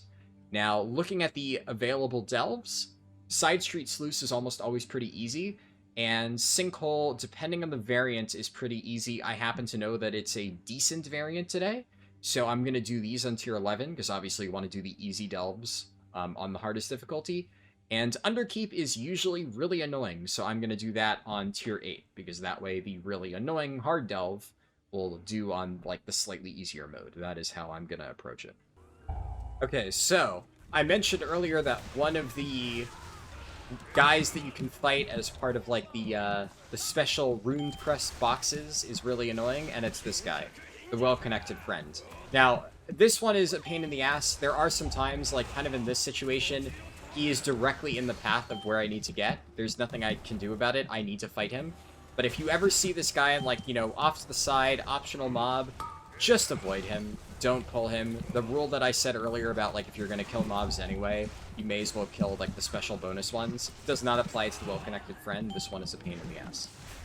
The trick to fighting this guy is, as he summons more mobs, he takes increasingly less damage, so you want to stop him from summoning more mobs. There's a few ways to do that. One, you may notice I started rotating crowd control, but the well-connected friend has two different abilities. It has the summon friends, and it'll summon the broker, the agent, then the broker, then its mother, and then it'll just start spamming speed dial and getting a bunch of really quick, like, bonus friends. And that's when it starts to spiral out of control, and he just takes massively reduced damage, he does more damage, you have a million mobs to deal with, it's a nightmare. So if you use your crowd controls right when he's about to finish the cast, you can delay the first summon, and you want to front load all of them. You want to make sure that you stun him as long as possible before the first one, because obviously the more damage that you're getting in before that first one goes off, the easier it is to kill him before he gets that initial set of damage reduction from the first summon. But you'll notice there, I started turning my back to the mob, because he has a second ability called Backstab, where he will try to, well, stab you in the back. And if you get hit by that, you take, like, massive damage. It'll one-shot a lot of people. But as long as you're facing the front when the cast finishes, he does, like, basically no damage to you. And because Backstab can't be used at the same time as the Summon Friend thing, the moment he finishes his Summon Friend cast, if you're out of crowd control, just turn your back to him. It's going to massively increase the odds that he'll try to backstab you. Then you just spin your front to him, take the cast, immediately flick your camera around, try to get him to backstab you again, and eventually he will go back to trying to summon, but you can waste a lot of his time by just getting him to backstab, backstab, backstab, backstab, and hopefully during all of that time you're able to get, like, a lot of chip damage in, or maybe Bran will be getting some chip damage in, etc. Really annoying mob to fight, but that is definitely the best way to go about it if you are forced to fight him. But again, avoid him at all costs. Alright, so finished the second delve on my rogue. Well, finished it with the monk, but you get the idea. I got the stuff on my rogue. Another nice thing is sometimes you get these warbound veteran pieces. Obviously not a big deal, right? Because by this point, it is completely random. It's not something you can usually use. But this will be nice for future characters. So, like, the way that I just managed to get all that stuff out of my warbound bank, this is how I got the bulk of it. The new Nightfall event is very good, but delves are also pretty good sometimes. You get a really good warbound piece of gear. There we go, champion boots. That is an upgrade. We'll take that. And then on to the next delve. Oh, God. Well, maybe it's a little bit fitting that I actually was recording for this. I didn't realize I was this close to the achievement. To give you an idea of how many times I've done this across all my characters, I just got the achievement for completing 1,000 delves. I have gotten all but one achievement for delves, and ironically, the achievement I'm missing is to get the intro quest mount. Oh god, dude, I'm so fucking cooked. Holy crap. Alright, so this is the final tier 11 delve that I'm completing this week, so we get my final gilded stash. This, nice, I got an extra fractured spark. I'm up to 5 fractured sparks now. That'll be helpful later on. And then the actual chest, the thing that matters, I get... okay, so our first dud one. Now, this is a temporary item level upgrade, but in practice, this is just going to be a crappy trinket that I'm never going to use. But we'll equip it at the very least. It's an item level boost for right now, but yeah, that one is not very good. That is where a lot of your delve loot is going to go to die. You're going to get, you know, one of the many, many different garbage trinket options that not a single spec in the game actually wants. But alas, it is part of the loot pool. Okay, so we are on the last delve of the day. just as a reminder, if I look here, you can see I've gotten all of my gilded stashes. So I can also update my spreadsheet while I'm at it and just quickly let it reflect that. So now, gotten 3 out of 3. And I'm at 1 T8 on this character. So all I need to do is clear this one delve, and then I will have gotten 2 slots in my vaults. Also, my item level is now up to a respectable 633, so we passed 630 at this point, which is pretty nice. And because we've gotten all of the tier 11 delve gilded things, we can actually just run this on tier 8, and that'll give us the exact same level of rewards as a tier 11 would at this point. There is functionally no difference. Alright, we are on the last delve for the day, and crack this stuff open. The sound is coming out of my monk's thing. That's actually quite good. That's really good. So, obviously Bracer's low impact slot, but this has a socket built in, so that is something that I can find myself using for quite some time. And another warband piece. Don't mind if I do. There's also a handful of mislaid curiosities in this room, so there is, as always, a chance to get an extra wave scrambler. Doubt it's going to happen. I haven't gotten any today during the recording session. I was hoping I could get some footage of that just to show, you know, where it is a chance to drop from, but just take my word for it. It can come from those, just albeit very rarely. But now that we've gotten all those delves done, we look at the Great Vault over here. You can see that I'm going to have 2 tier 8 vault slots as an option, so that's pretty good. That will have me covered, and if I get a bricked item, which will be very hard to get if I have 2 slots with this level of gear, you're almost guaranteed to get an upgrade at this point. But I do have an extra from the time walking slot up here, so I could always take a socket at the max rank, which just requires you to have any 3 slots filled. But realistically speaking, at this point, if I don't get a reward, I'm going to be depressed. Now, I'm going to kind of monologue about that at a later time, because right now we're really close to reset. I want to try to get a plus 10 done on my main before, so we'll get back to Rogue, and we'll resume this after the weekly reset in a few hours, and we'll see what I get out of the vault. Alright, it's been a few hours, it's the weekly reset, it's time to crack open this vault. Before I do that, I will quickly say, because I was going to ramble about this a little bit before, obviously, I'm getting a significant power spike. Presumably, I may get a dud vault, it happens, but most likely I'm going to get something pretty decent from this vault. And that's going to put my character a little bit ahead. Sure. Now, it did, benefit me for the purposes of this video that I got the character to max level and did all the stuff at the last second before the reset, so I can very early claim a vault. But whether you do that, it doesn't really make that much of a difference. But, I will say, generally speaking, this is kind of part of the gearing method. Because unless you are trying to rush into the endgame as soon as you possibly can, you really should just be collecting delve vaults for at least, 2 to 3 weeks, probably. And maybe, a few low-level Mythic Plus vaults.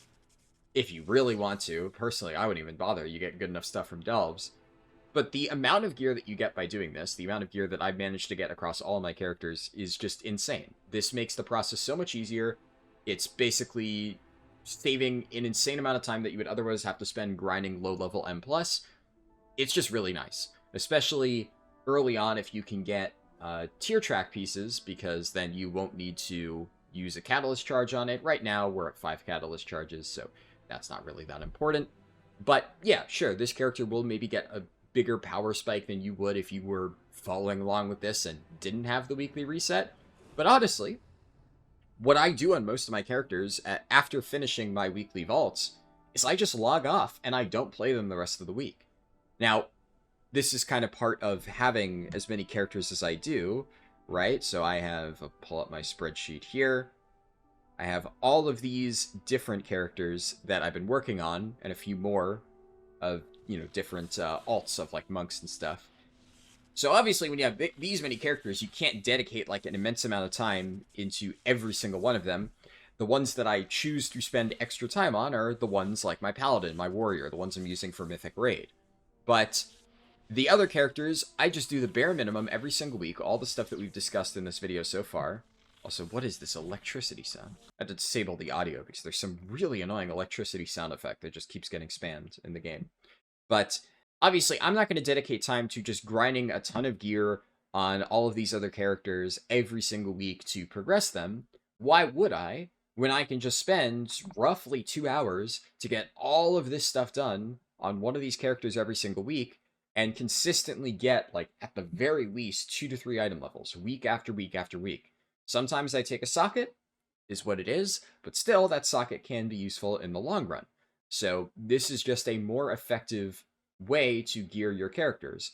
So honestly, if you're just looking to save time and you're looking to get into endgame, but you aren't in a rush, this method is amazing for you.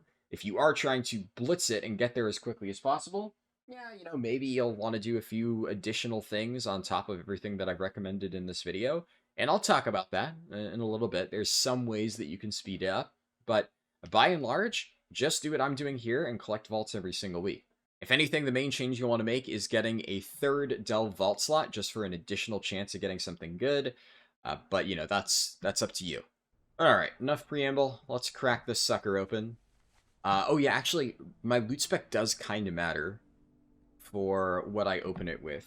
A lot of pure DPS it won't, but in the case of Outlaw versus the other specs, specifically for weapons, Outlaw can get the, regular sword, mace stuff, and the other 2 specs are daggers. I think I'm actually not going to go with Outlaw, even though technically that's what I'm playing at this very moment.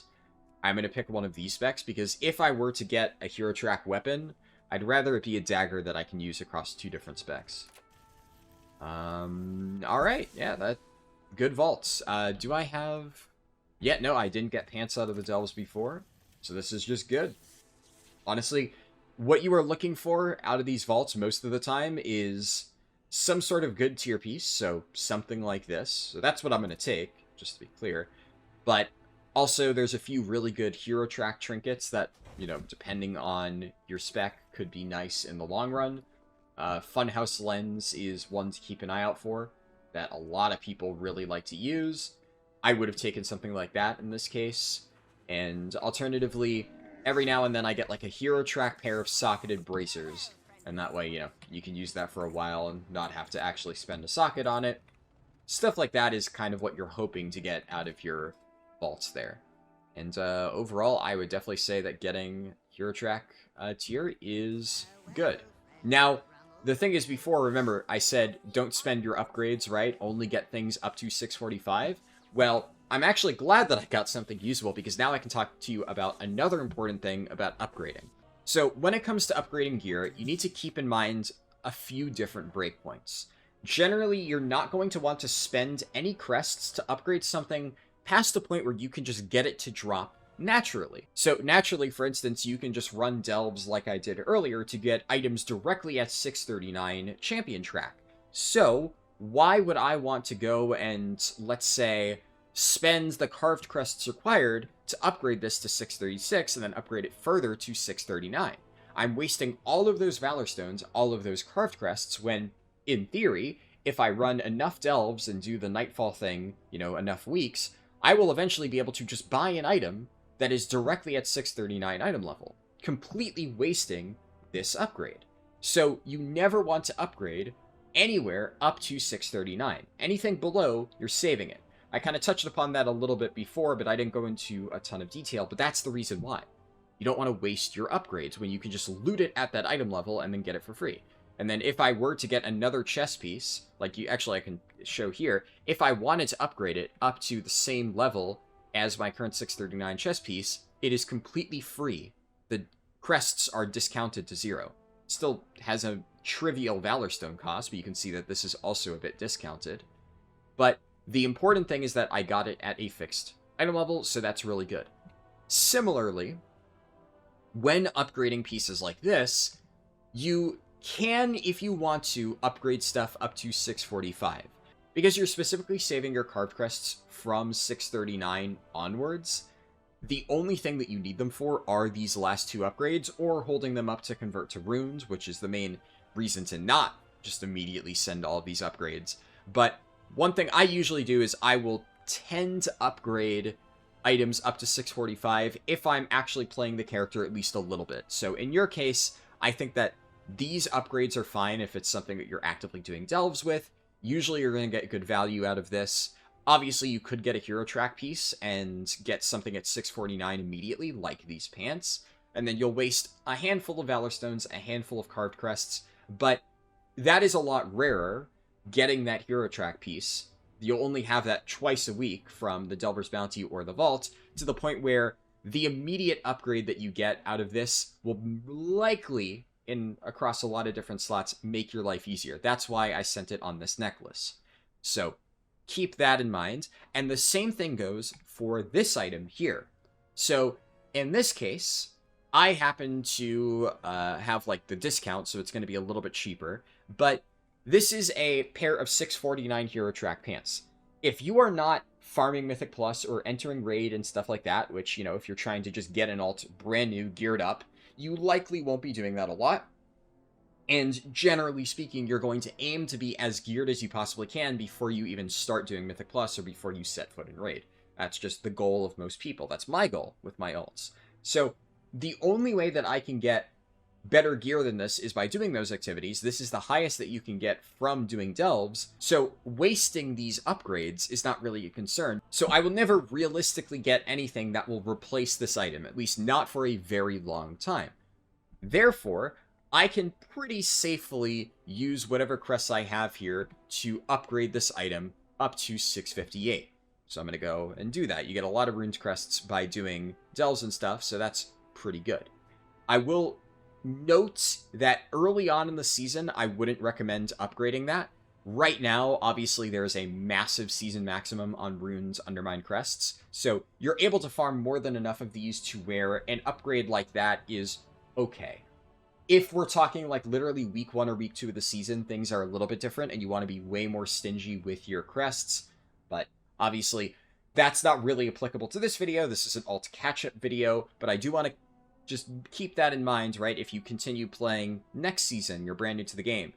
It's not always a universal truth that you should just send upgrades like that, because in the case of, you know, week 1 of the season, you might want to hold off and then just wait until you have full hero track stuff, and, you know, maybe you want to run a few Mythic Plus to get an item at 652, and even if you're not going to replace your tier pants that you got here, you probably won't, tier items are very nice, maybe you get an item at 652, 655, and then you can save those upgrades, those crests, and use them somewhere else. At this point in the season, you're going to be swimming in rune crests, you're going to have more than enough, so this is a very safe upgrade, and this will give you a tangible power spike that you're not likely to replace anytime soon. However, you'll notice that there's 2 more upgrades I could do. It's hero track. I could get it up to 665 with 30 gilded crests. Do not do this ever.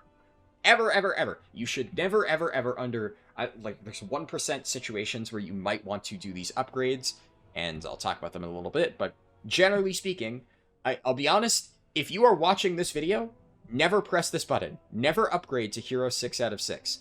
The people who know when it's the correct time to upgrade to Hero 6 out of 6, they're just going to know for sure, and they're not going to need me to tell them whether or not it's the correct play. If you have any doubt in your mind whether this is a good thing to spend your Gilded Crests on, the answer is it's not. You shouldn't spend your Gilded Crests on this. So there's 2 reasons for this. One, Gilded Crests are, at least early on, a lot more limited. This might be a little bit different later on in the season if you're already like super geared and Gilded Crests are uncapped and you can farm as many of them as you want. They're also upgrading the hero track. I don't know exactly how the further hero track upgrades are going to look like. They've been pretty vague about that, but maybe that'll change this a little bit. I don't think it will. The important takeaway here is that Gilded Crests shouldn't be used to upgrade an item 2 stages, especially because when you eventually start getting myth stuff out of your vault, it's going to drop at 662 item level.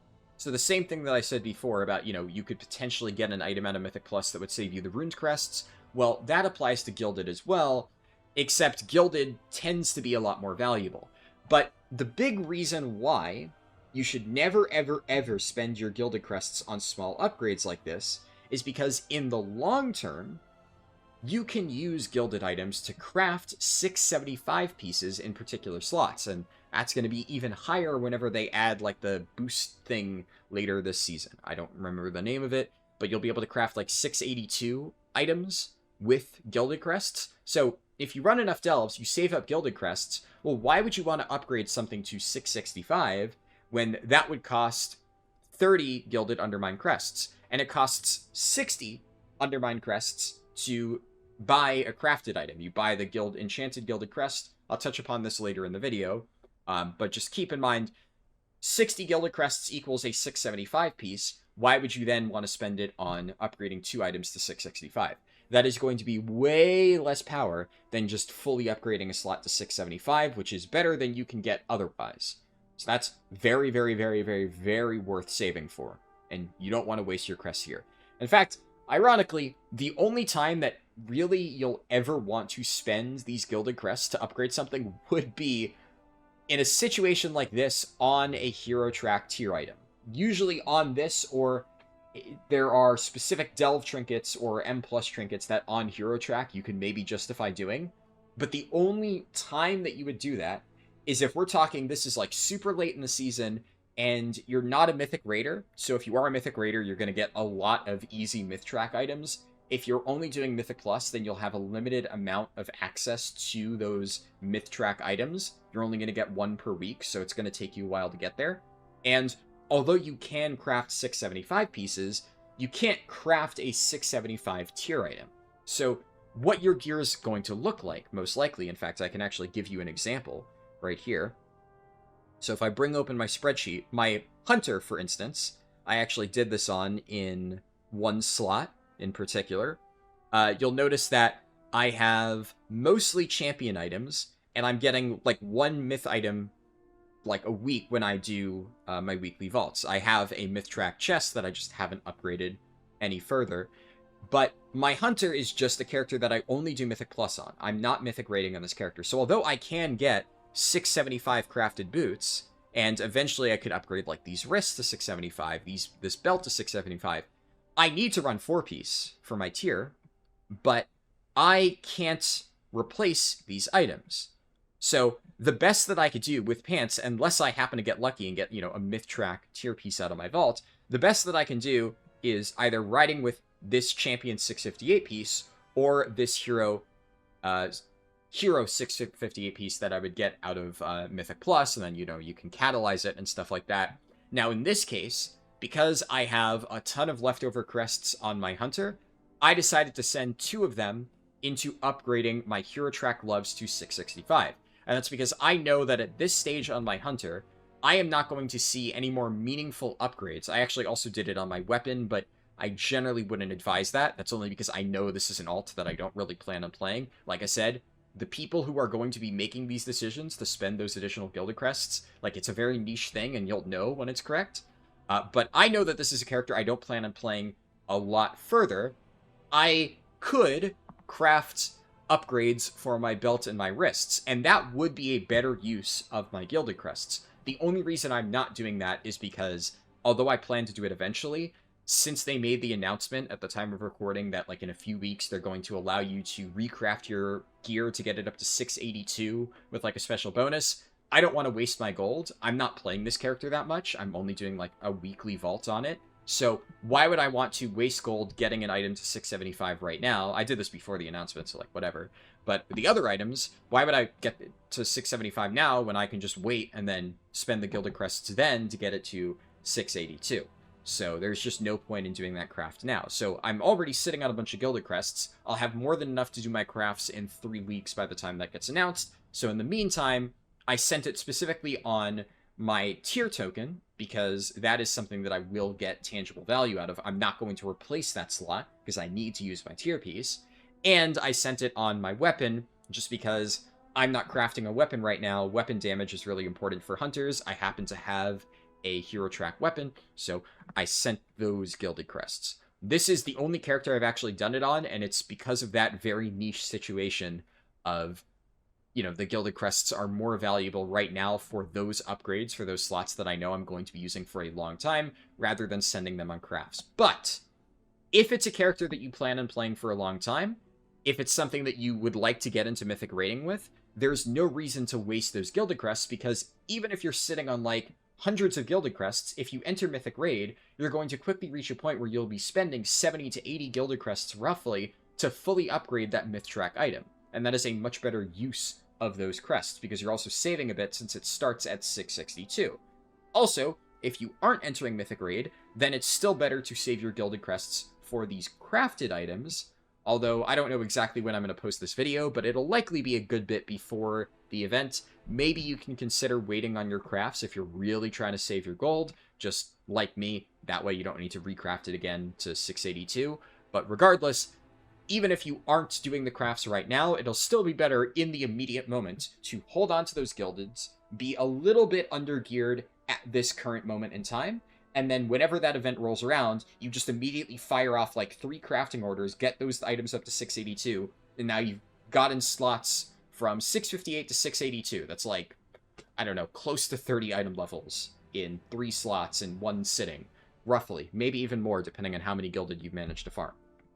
So hopefully that explains why this upgrade isn't really worth doing.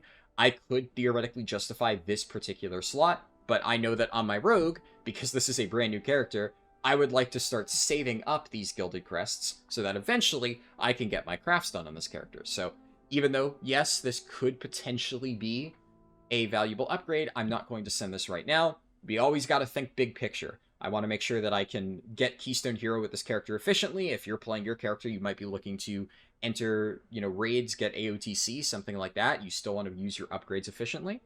And making sure that you're not wasting Gilded Crests is one of the most important things. Alright, so it's been about like 24 hours since I opened my Great Vault.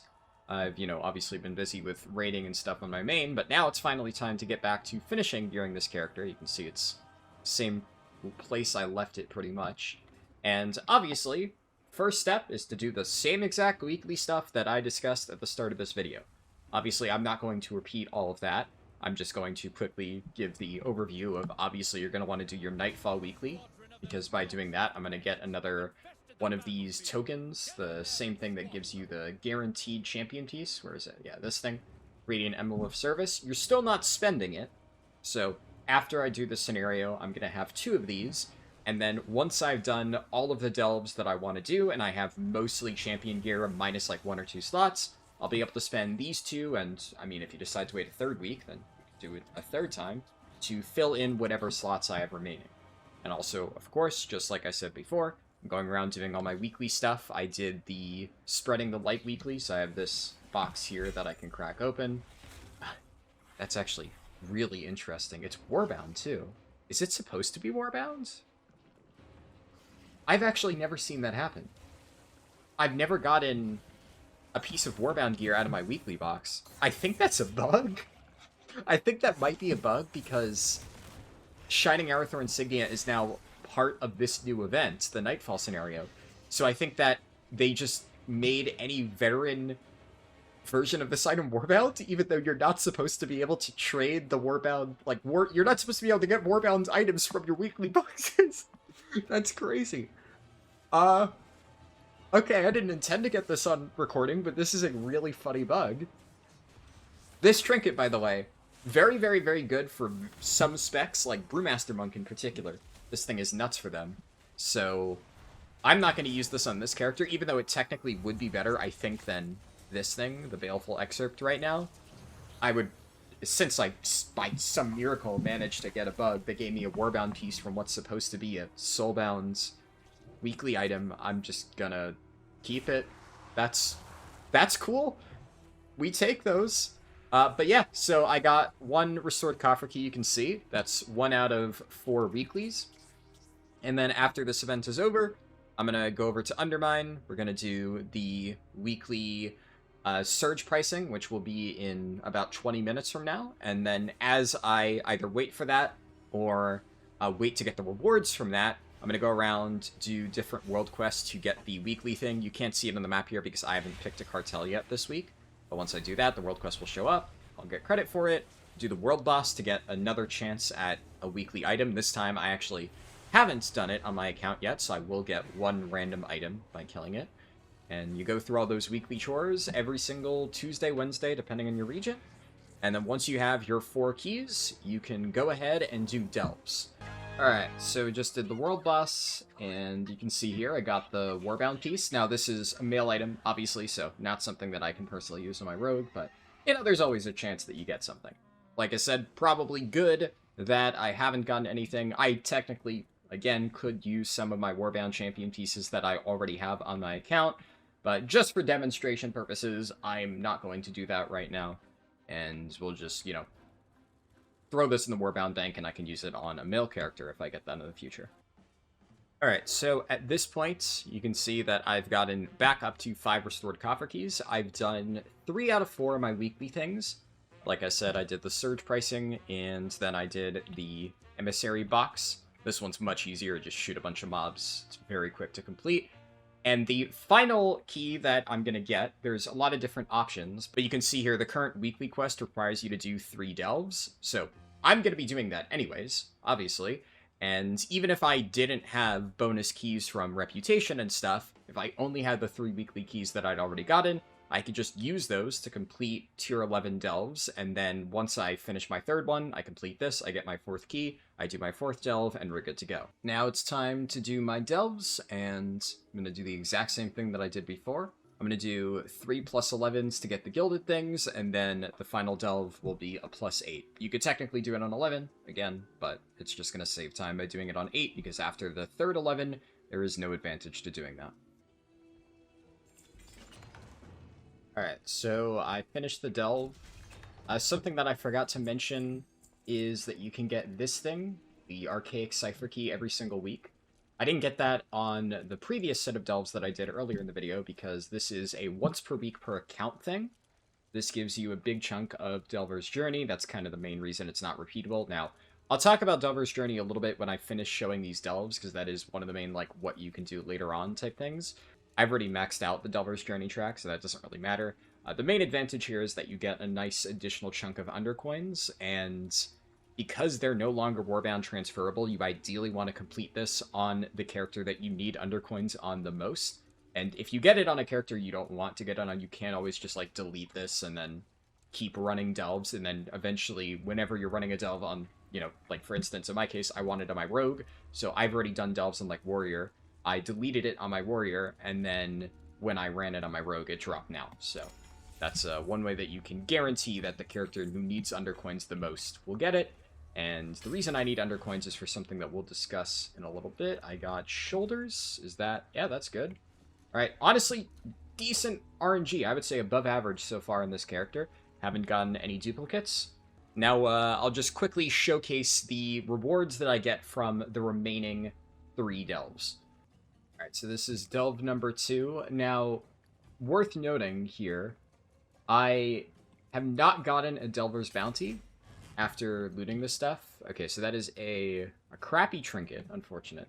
But at the very least, it is item level, right? So, trinkets are one of the most annoying things to get, especially from delves, because while there are some really good ones, the pool is so massive that you're kind of reliant on getting, like, Funhouse Lens, Mechanocore Amplifier, one of the good ones. And sure, like, it does give you upgrade item level, but it's not like, you know, other slots where, yeah, it's still, you know, flat agility, flat intellect. Ratfang Toxin, Turbo Drain, whatever, these things are complete dog water, so not really great seeing something like this. It's one of those where if I don't get better trinkets, what I'll probably do is run specific segments of LFR, because something like a 645 Eye of Kazan would still be better than a fully upgraded champion version of one of these 2 trinkets. So, not amazing, but at the very least, it's not a slot that I already have. So, if I were to get an Eye of Kazan or something, I would get free upgrades up to 639. Could be worse.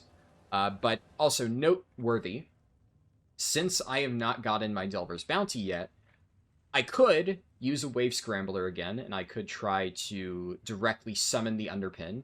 And obviously, if I don't get it, that's what I will do, because it just saves time, right? But because I would like to, A, use my Delver's Bounty on a plus 11 delve, and B, avoid using a Wave Scrambler if I can, I'm now going to do my next delve on tier 8, because one of the first 4 you're going to do on tier 8 anyway.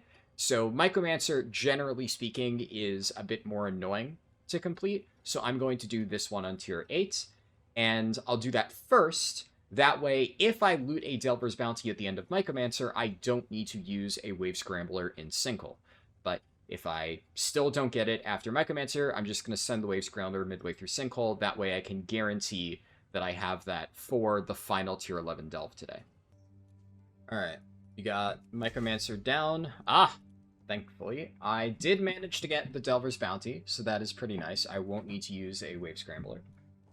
Will be very good to be able to save that for a different character. Interestingly, I actually did get an Adventurer track amplifier. Adventurer can only go up to 632, I think.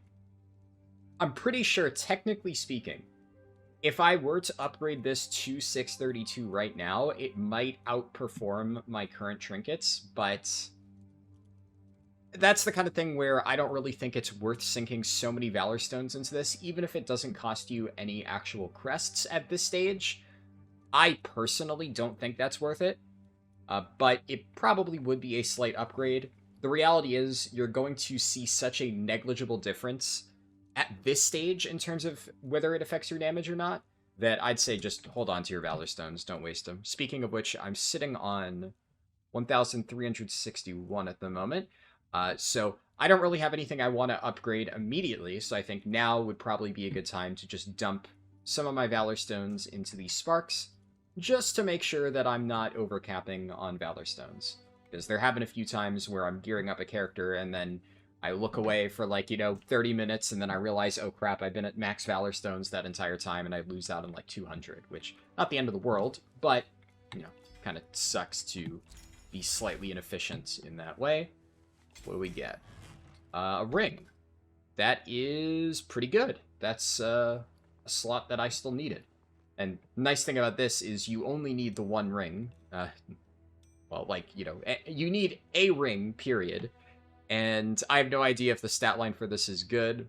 I think generally the odds are that crit haste is better for most specs than, something like Verse Mastery.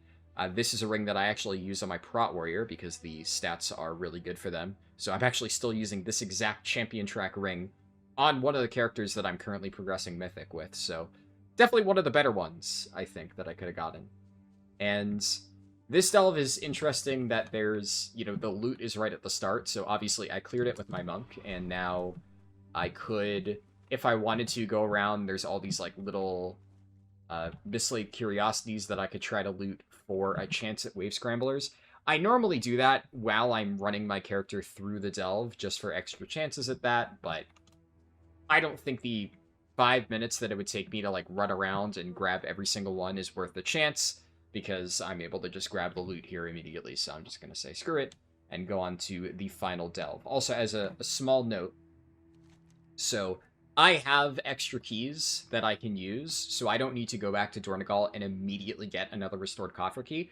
But if you, for whatever reason, didn't have another key, because you were doing, your weeklies to get every single last key that you need, at this point I could go back to the main city, turn this in, get my final weekly key.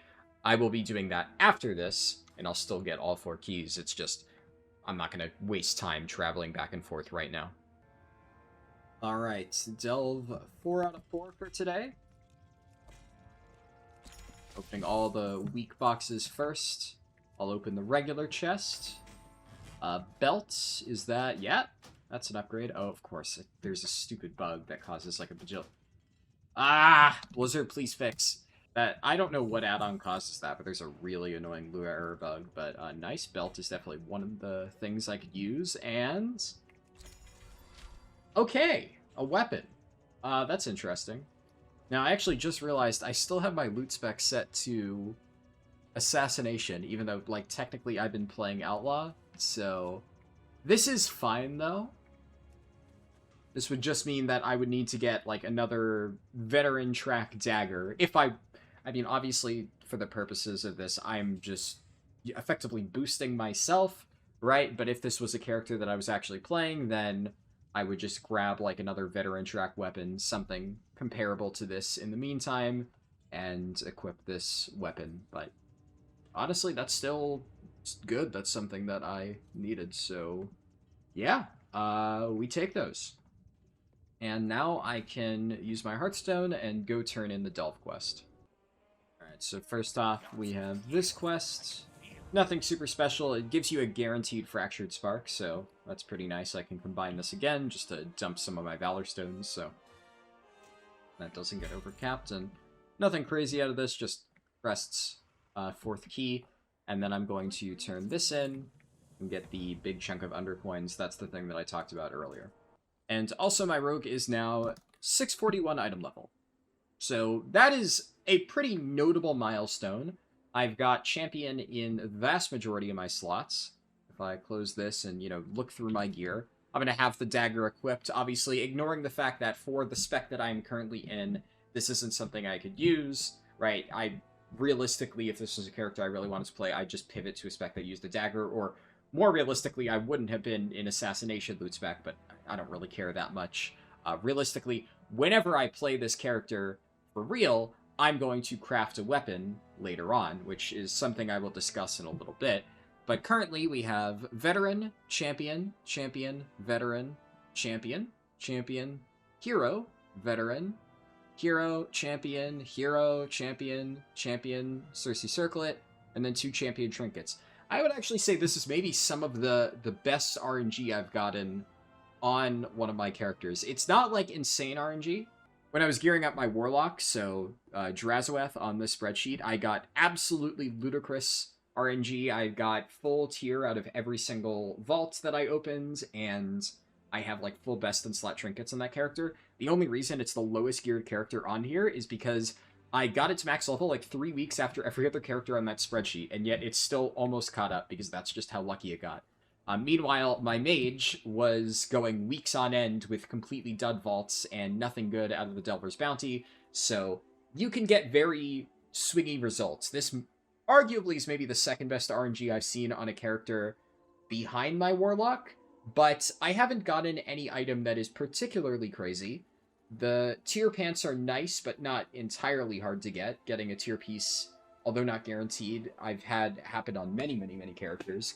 And while I've had relatively decent RNG with like getting a tier slot at Hero Track that I could eventually catalyze, and I got a decent necklace out of the Time Walking thing, and a weapon out of my Delver's Bounty this week. These are all good things to get, but I also haven't gotten amazing trinkets. I still haven't gotten a second weapon, which would have been kind of nice initially, just to, theoretically help the gearing process, make it easier to kill stuff. And, there's still could be some better stuff here. But honestly, at this stage, I have, I would say, more than enough gear to do the rest of like the intro level content in this game.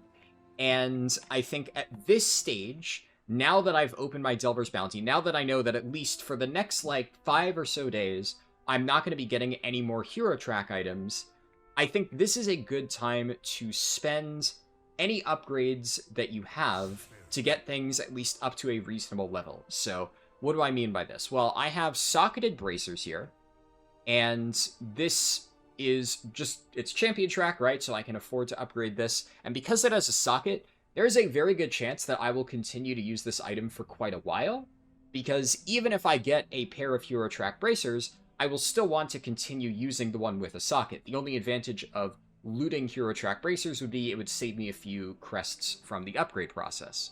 Now, obviously keep in mind that I have the account-wide crest discount. This is why I would say generally if you are trying to gear up alts on your account, I would focus all in on one character first and try to get the achievements for the discounts, because really getting, especially at this stage of the season, getting the Harbinger of the Carved achievement on one of your characters is not that hard. Just focus in on making sure you get full 645 on every slot on that character, and then from every character that you gear onwards from that point, you're saving 5 carved crests on every upgrade.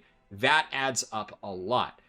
Now, longer term, you could go for the Harbinger of the Runes, which, I do have, if I look here, I have this discount, obviously, because, my Paladin is 674. And I'm actually 1 item level off Harbinger of the Gilded on my Paladin, but that is obviously something you won't be getting unless you're actively Mythic raiding. But anyways, I can very easily just do this upgrade. I have more than enough carved crests. This is definitely something I can justify. What else could I do here? I could... How many rune crests do I have? 43? I think I could justify upgrading one of my hero track pieces. This is probably something that I'll want to catalyze later on.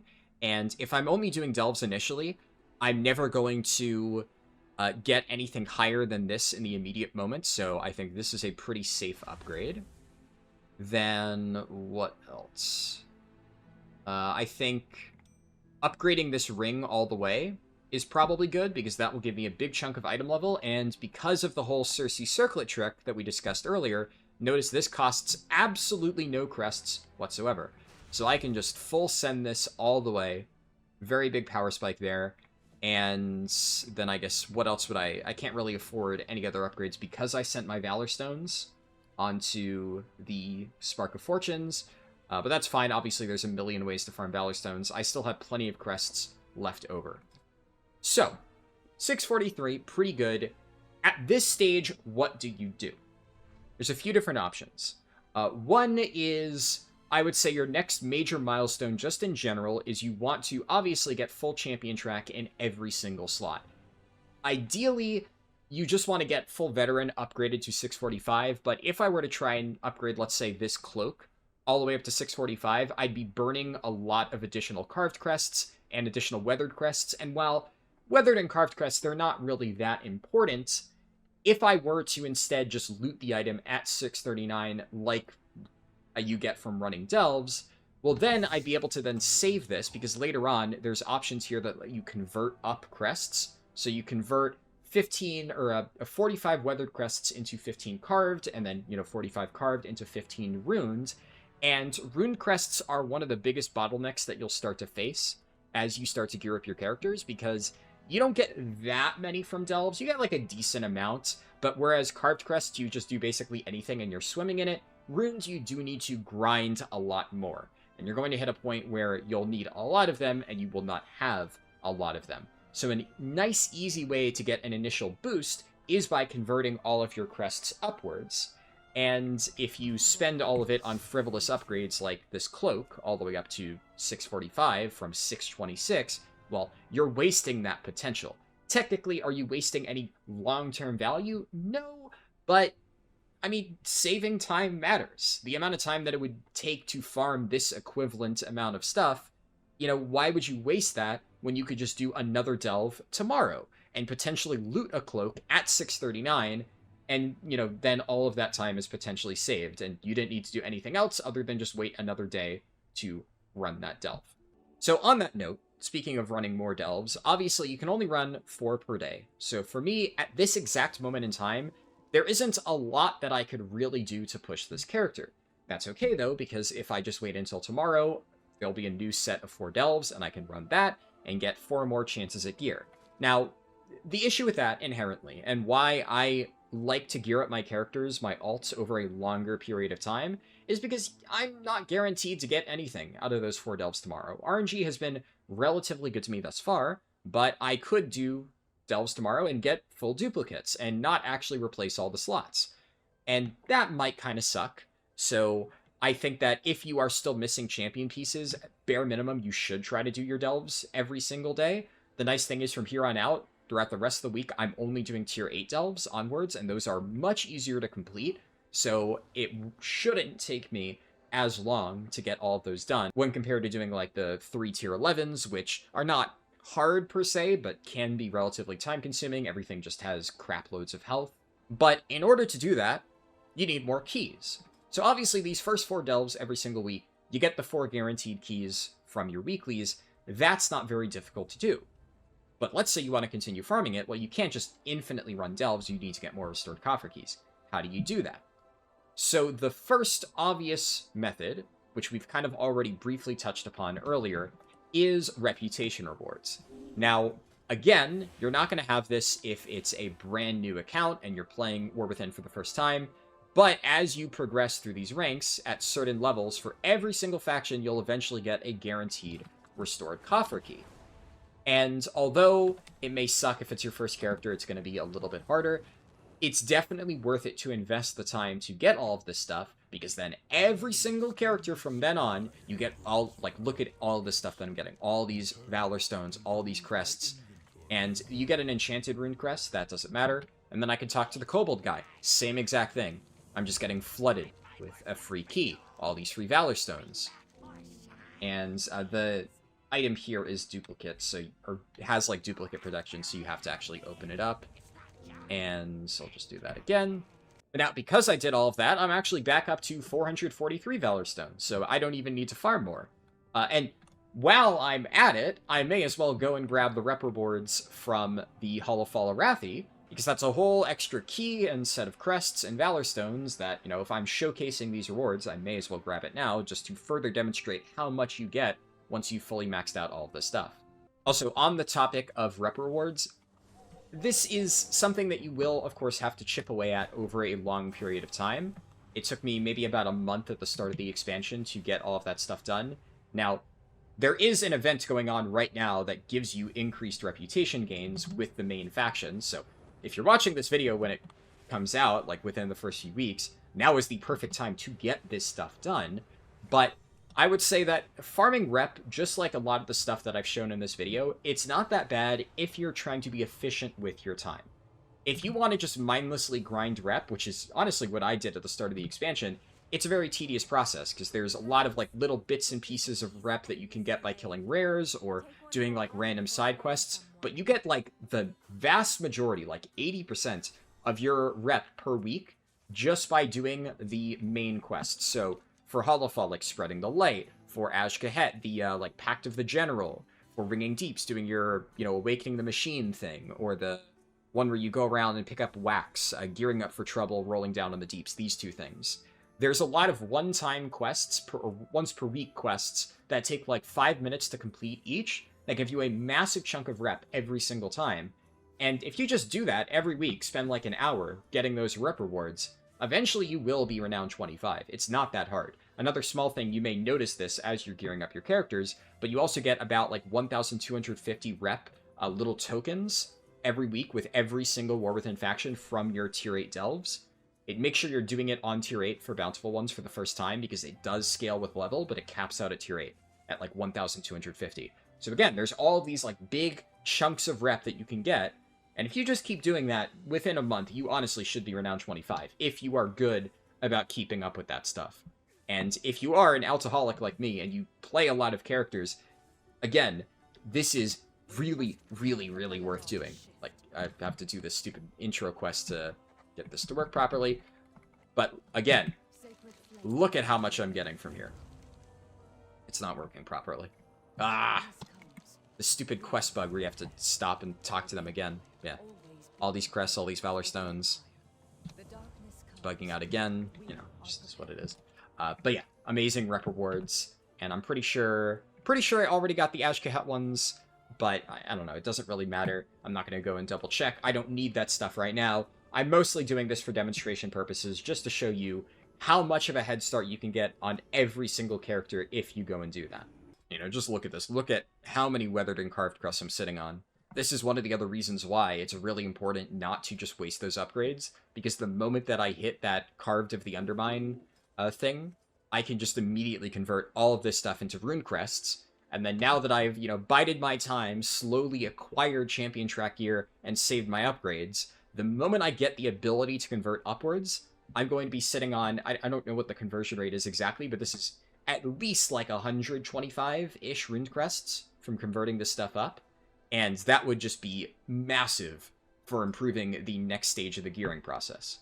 Since we have all this stuff, I'll just do a few additional upgrades. So I've gotten that. I could upgrade the weapon. I'm actually going to hold off on that because, like I said, there's a good chance that I will just craft a weapon. So I'm not going to waste crests on that until I'm certain what I want to do. But I think this one has avoidance, so there's a good chance that I'll want to hold on to this for a little while. I'll send those upgrades there. And I already upgraded my bracers. Let's see, can I upgrade the rest of my stuff up to 645? It honestly wouldn't hurt to do that for all of my champion pieces. If I have the Valor Stones, that would just be nice. Yeah, I do. Alright, I can't afford to do that. I'm still missing the trinkets, but because I'm not certain if I actually want to use these trinkets long term, I don't want to waste the crests on this, because if I were to, say, get an LFR Eye of Kazan, I can still upgrade that all the way to 645, and it wouldn't waste any crests. And then I wouldn't be wasting Valor Stones on this and having to refarm them. But yeah, now I'm up to 644, so that's pretty good. Another thing to note, on the topic of crafting, if you get to a point where you are comfortable with all of the remaining gear that you have, so let's say I was only missing a cloak and one of my weapons. Well, the thing that you're normally going to be crafting is a weapon, and if you have enough gilded crests, which I do, because I guess, yeah, let's talk about crafting right now. We'll go into a bit more detail. So if I wanted to craft something, obviously, crafting is a very in-depth subject, and I'm not going to discuss all of the small intricacies of it in this video, but I will just give the brief overview of you first need to buy your enchanted crests. While I'm here, right, this is the thing that I've seen many people recommend buying. This is 30 weathered crests to get a 629 piece. A 629 piece, which, mind you, we've gotten just by doing world content, which is completely easy. You could do this world content naked. So you're wasting crests that you could later on convert upwards to get something that's basically equivalent to a world drop item.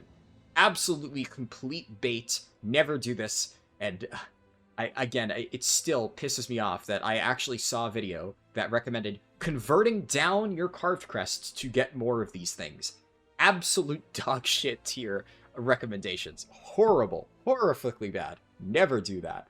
But again, if I wanted to craft a weapon, I'd most likely want to immediately jump to the highest tier. This is what I've done on all of my characters, including my Prot Warrior, which, like I said, I've done this exact same method, and I'm currently progging Mythic One-Armed Bandit with it, and I have a crafted 675 weapon. These things will last you quite a while. The only thing that's better is a weapon that drops off Mythic Raid or in your vault.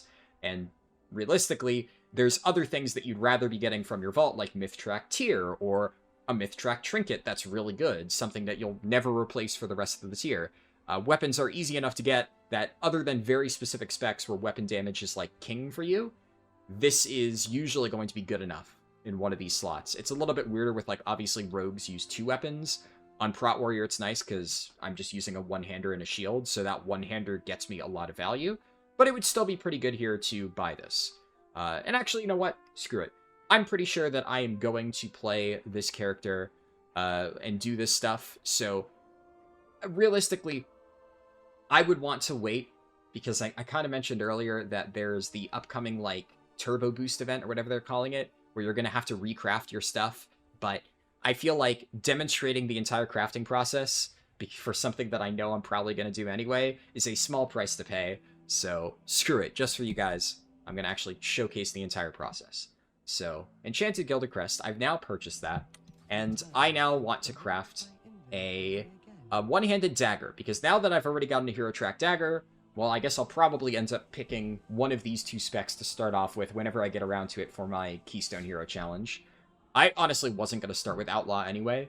I was just playing this for leveling, so I just kind of stuck with it for the initial gearing process, but, yeah, whatever. We have a dagger now. I'll move this to my offhand just to further cement that.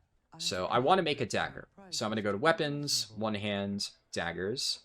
And there's a bunch of special daggers here. There's also, very important, I've seen people make this mistake, a caster dagger. You do not want to make this. You need to specifically find the one that is agility. So here we have this thing. All these little pop-ups, I'll explain that as we go. The best way to go about this is you hit Track Recipe. And then I'm going to... I have an auction house mount. You can obviously go to the auction house up there. I'm going to open up the auction house, and then I'm going to hit this search button. I'm not sure if this is default UI or if this is Auctionator. It might be, I think it is Auctionator, that gives you this functionality. In which case, I definitely recommend getting Auctionator. It's just a very nice quality of life thing. I don't even really play the auction house like some people do, but there's a lot of nice quality of life stuff here. So it gives me a full list. I just click this. I'm going to buy all this stuff. You can see I have 65,000 gold at the start. Now, I want to specifically buy all of the rank 3 things. You technically don't need to buy all rank 3, but if you want to guarantee that your thing's going to be crafted at the highest quality, or at least get a better chance at having it crafted at the highest quality, then I highly recommend doing that. At this point in the tier, the price difference isn't that massive. You can see here, it's like roughly double the price. Actually, I just realized this is for rank 1. So it's about like 4 to 5 times the price. A little bit notable, but still, that's, what, 7,000 gold to guarantee that you're going to get a maximum craft. If you have a friend, or if you're talking to somebody who tells you that they can craft something with only rank 2 mats, try to get that figured out ahead of time. I'm not going to put in the effort, and to me, 7,000 gold is, like, the difference isn't enough for me to give a shit about doing that, so I'm just going to buy that. We're going to go over to the mailbox, get all of this stuff. Now, this isn't all that we need to buy, but I'm just showcasing this first. So now I'm going to go over to weapons again. We're going to find the dagger, and we'll see this over here. Now, for the spark, obviously, like we saw before, you need a spark of fortunes. That's why I was making sure I got all those valor stones to combine into these things. I'm going to need a bunch of them later on. And now there's a few things that you can do to customize it. So, for one, you can go over here, and I can slot in my enchanted gilded Undermine crest. Keep in mind, there's 2 different ones. I'll touch upon this in a little bit. But enchanted gilded Undermine crest, and put that there. And there's 2 other slots. One will let you customize the stats, and the other will let you add an embellishment onto your item. So the embellishment will give you like a bonus effect. You can only have 2 embellished pieces. You can have as many crafted items as you wanted. So in theory, you could have like a full 675 crafted set, like 1 in every slot. At this point, like, just to give an example of my paladin, if I go back to my spreadsheet, I actually have quite a lot. So this is my main character in spreadsheet form, and my embellished items are my weapon, which is Sigil of Ascension, and then I have a other embellishment that buffs Sigil of Ascension on my cloak. But I've still crafted 2 other pieces, boots and ring, which I just crafted earlier today, and they are 675, but they have no special embellishment on them. It's just a generic item with stats. So you can have as many of those as you want. You just only can have 2 of these special embellished effects on your weapons. But looking back at this, I would say generally, when you are going to craft an item, you want to look at your class Discord, Google like Warcraft logs and stuff like that, and check the logs for your class to figure out what your spec uses. So I'm just going to take a quick peek to double check to make sure that, let's say I'm gearing for sub, just as an example. Does Subtlety craft Ascension weapons, or maybe is this bait? Should I actually not use an embellishment on this at all? Okay, it's actually really good that I decided to look this up, because now that I'm looking at sub-rogue logs, I can see that, in fact, a lot of them do craft weapons, but they don't put Sigil of Ascension on it like many other specs usually do. So the people that do craft a weapon actually use something completely different. Some do still use Ascension. So when I say Ascension, I'm talking about this thing here. Darkmoon Sigil of Ascension. There we go. The tooltip was bugged.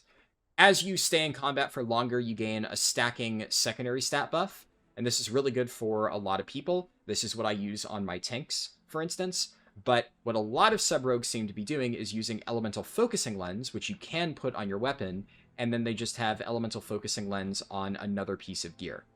So that seems to be the more popular combination, and that's kind of nice. It doesn't really matter either way, because either way, they still... Are you kidding me? I got the stupid UI bug again, so I had to reload. But point being, a lot of sub-rogues are still crafting weapons, but now I've double-checked to see which embellishment it is, so I can go by the specific one, the Focusing Lens. And also, while I'm at it, let me double-check sub-rogue stat priority. Okay, so remember earlier when I said that crit haste is really good for most specs, and, you know, it's better than Verse Mastery, which very few specs actually want? Well, turns out Sub-Rogue is like the one spec that wants Verse Mastery, so, you know, screw me, right?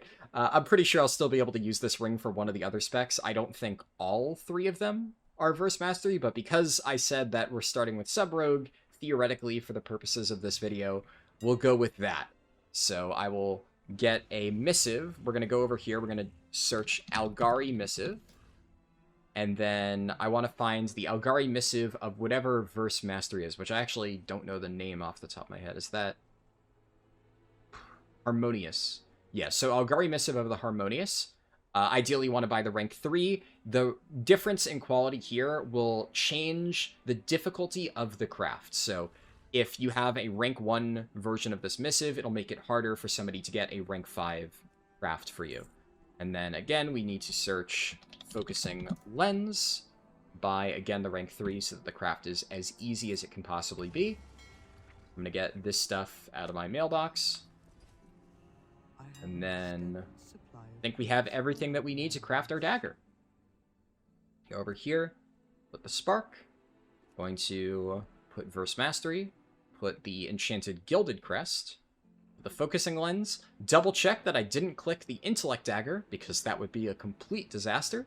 I think it's everything that we want, and then I'll throw a public order. Now, you could tip whatever you want.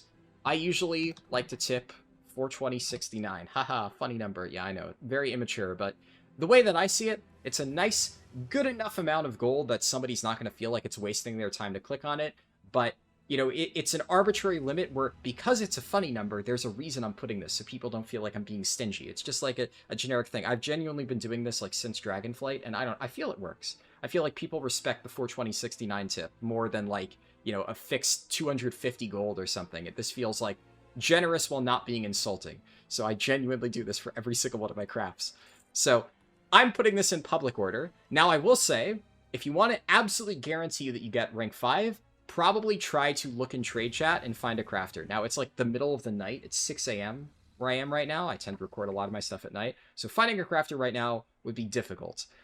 But I've actually gone with public orders for almost everything recently. The ring that I crafted earlier on my main, I went with a public order, and it came out at rank 5.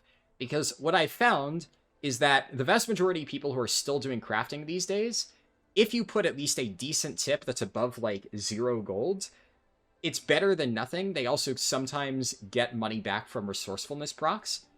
And if you specify all of these things, it's a little bit counterintuitive. You may think like, oh, by forcing them to craft it with a specific set of stats or like a specific embellishment, I'm actually making it harder for them to get the highest quality. Well, that's technically not true, because the way that professions work is that in order to even be eligible to craft items with all of those extra modifiers, you need to be deeply specialized into the associated thing. So the only people who will even be able to craft my dagger are people who have, like, fully specced out their dagger crafting tree. So it's going to take me a little while to find somebody on the public order who's able to craft this, but when it comes back, the only people who will even be touching it have a very high chance of just naturally getting it to rank 5 with no extra effort required.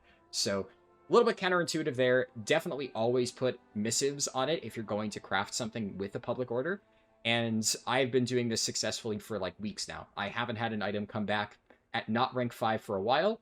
So hopefully this doesn't end up being the time where I get proven wrong and I get a worse than it could possibly be crafted item while I'm recording. That would suck. And obviously these things can take time. So I would recommend going around and doing something else while you wait for this. However, because I want to just continue this part of the video, I'm going to go AFK, make food, and hopefully by the time I come back, my item is completed. Alright, I came back from being AFK, and boom.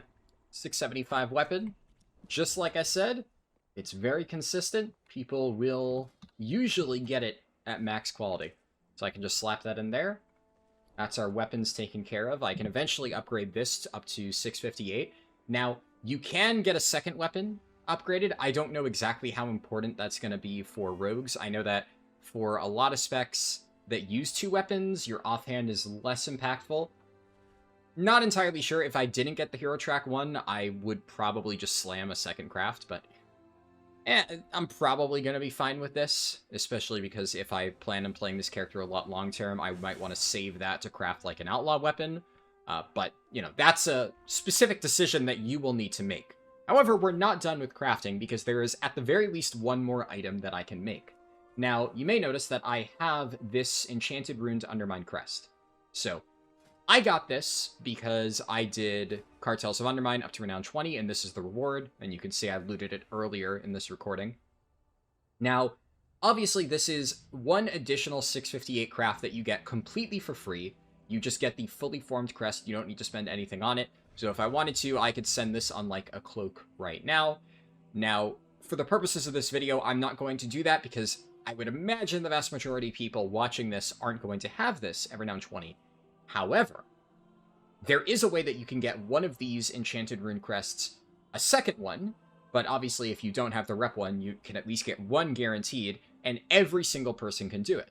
And the way that you do that is with this quest. So eventually in the campaign, you'll unlock Liberation of Undermine, the House Loses. You can see on the rewards here. An enchanted rune Undermine crest is guaranteed from this. Now, I happen to skip the campaign because I've already done it on my main.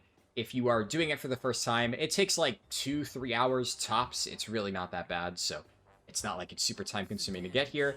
And in order to get that done, you just talk to this guy, the Innkeeper, then you proceed with Liberation of Undermine story mode, and it puts you in the special story mode instance where you just kind of steamroll Gallywix and get the rewards. This thing is like absolutely face roll easy. I'm not even going to bother showing it. Alright, there we go. Took me 8 minutes to do, only because I was literally AFK eating food for half of that. But that's the thing, you could literally just be AFK and like you'll still kill the thing. So it's really nice. Very easy to do this. You don't need to put in any effort whatsoever. Then to actually turn in this quest, you'll go down here over to the Steam Whittle area, talk to Marin Noggenfogger, and then boom. We have a consumable Valor Stone item and the Runed Undermine crest.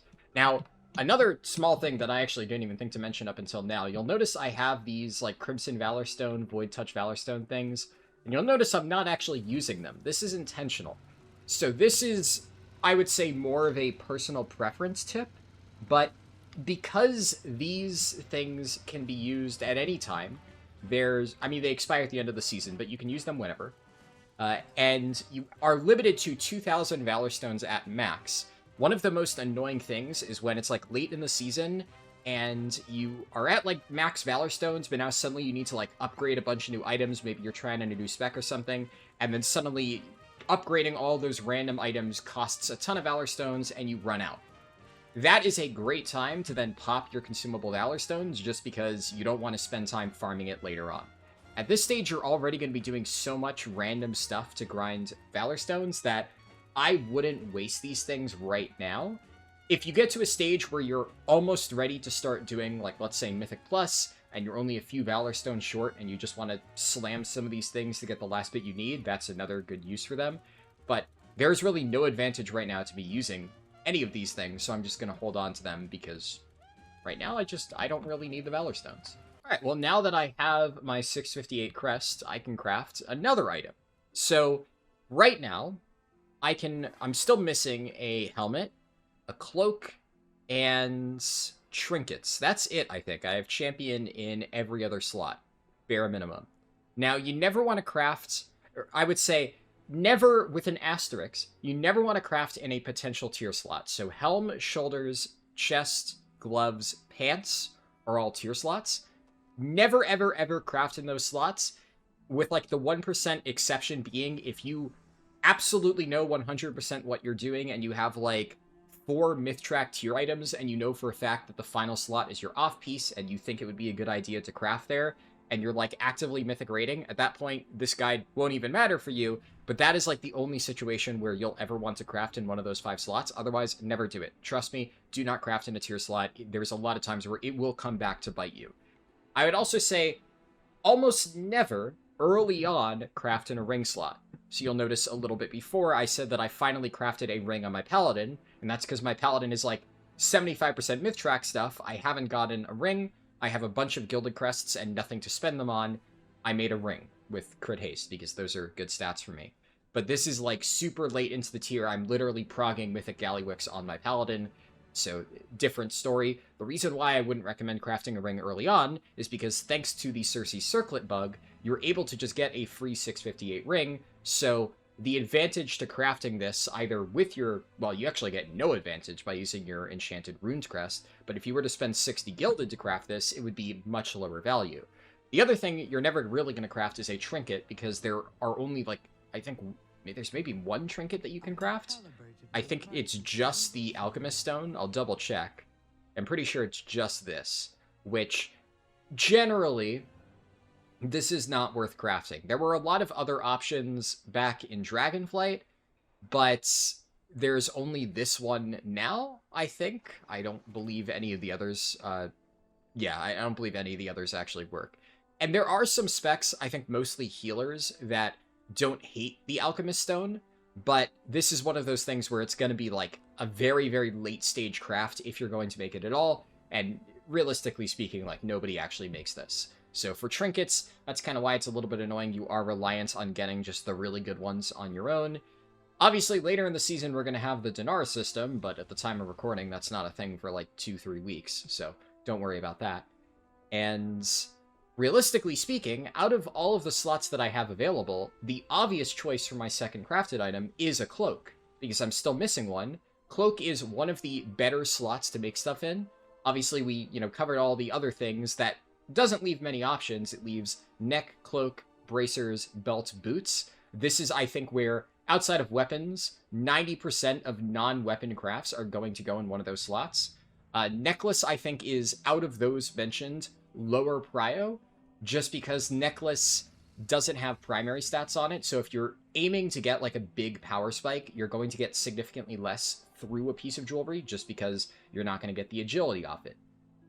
And when it comes to crafting with your free Enchanted Runes Crest, I think your best bet is to just make whatever will be the biggest upgrade for you in the immediate moment. So in this case, Cloak is definitely a solid, viable spot for crafting. I have a crafted cloak on both my Paladin and my Warrior, so I'm just going to send a crafted cloak here, and I will use my second embellishment on it. So Subtlety Rogue, it seems, is using double focusing lens, so I will just slap a focusing lens on my cloak. And like before, how we're going to go about that, we're just going to go to Armor. Actually, it's under Miscellaneous. Armor Miscellaneous, Consecrated Cloak. Track this. And then same as before, I will keep trying to click this little tiny minus, and it's not working. I go over here, search. Actually, I want to untrack that. That way it only searches the Consecrated Cloak. And then we're just going to go down here and buy all the stuff I need. Cloaks are usually a good bit cheaper than, making a weapon. That was, what, like maybe 1,500 for all the stuff I needed? But I do still, of course, want to get focusing lens. And then I'm going to get Harmonious, or Algari Missive of the Harm. Yeah, that's the one, Versatility Mastery. So we'll get that. Got everything I need. I'm gonna go over here. Armor, Miscellaneous, Cloak, Consecrated Cloak, and... oh, actually, ooh, almost fucked up. I had a random shard in here. You always do use best quality reagents, so that could have screwed me over a little bit. And then Public Order. I'll do the same tip that I always do, and place.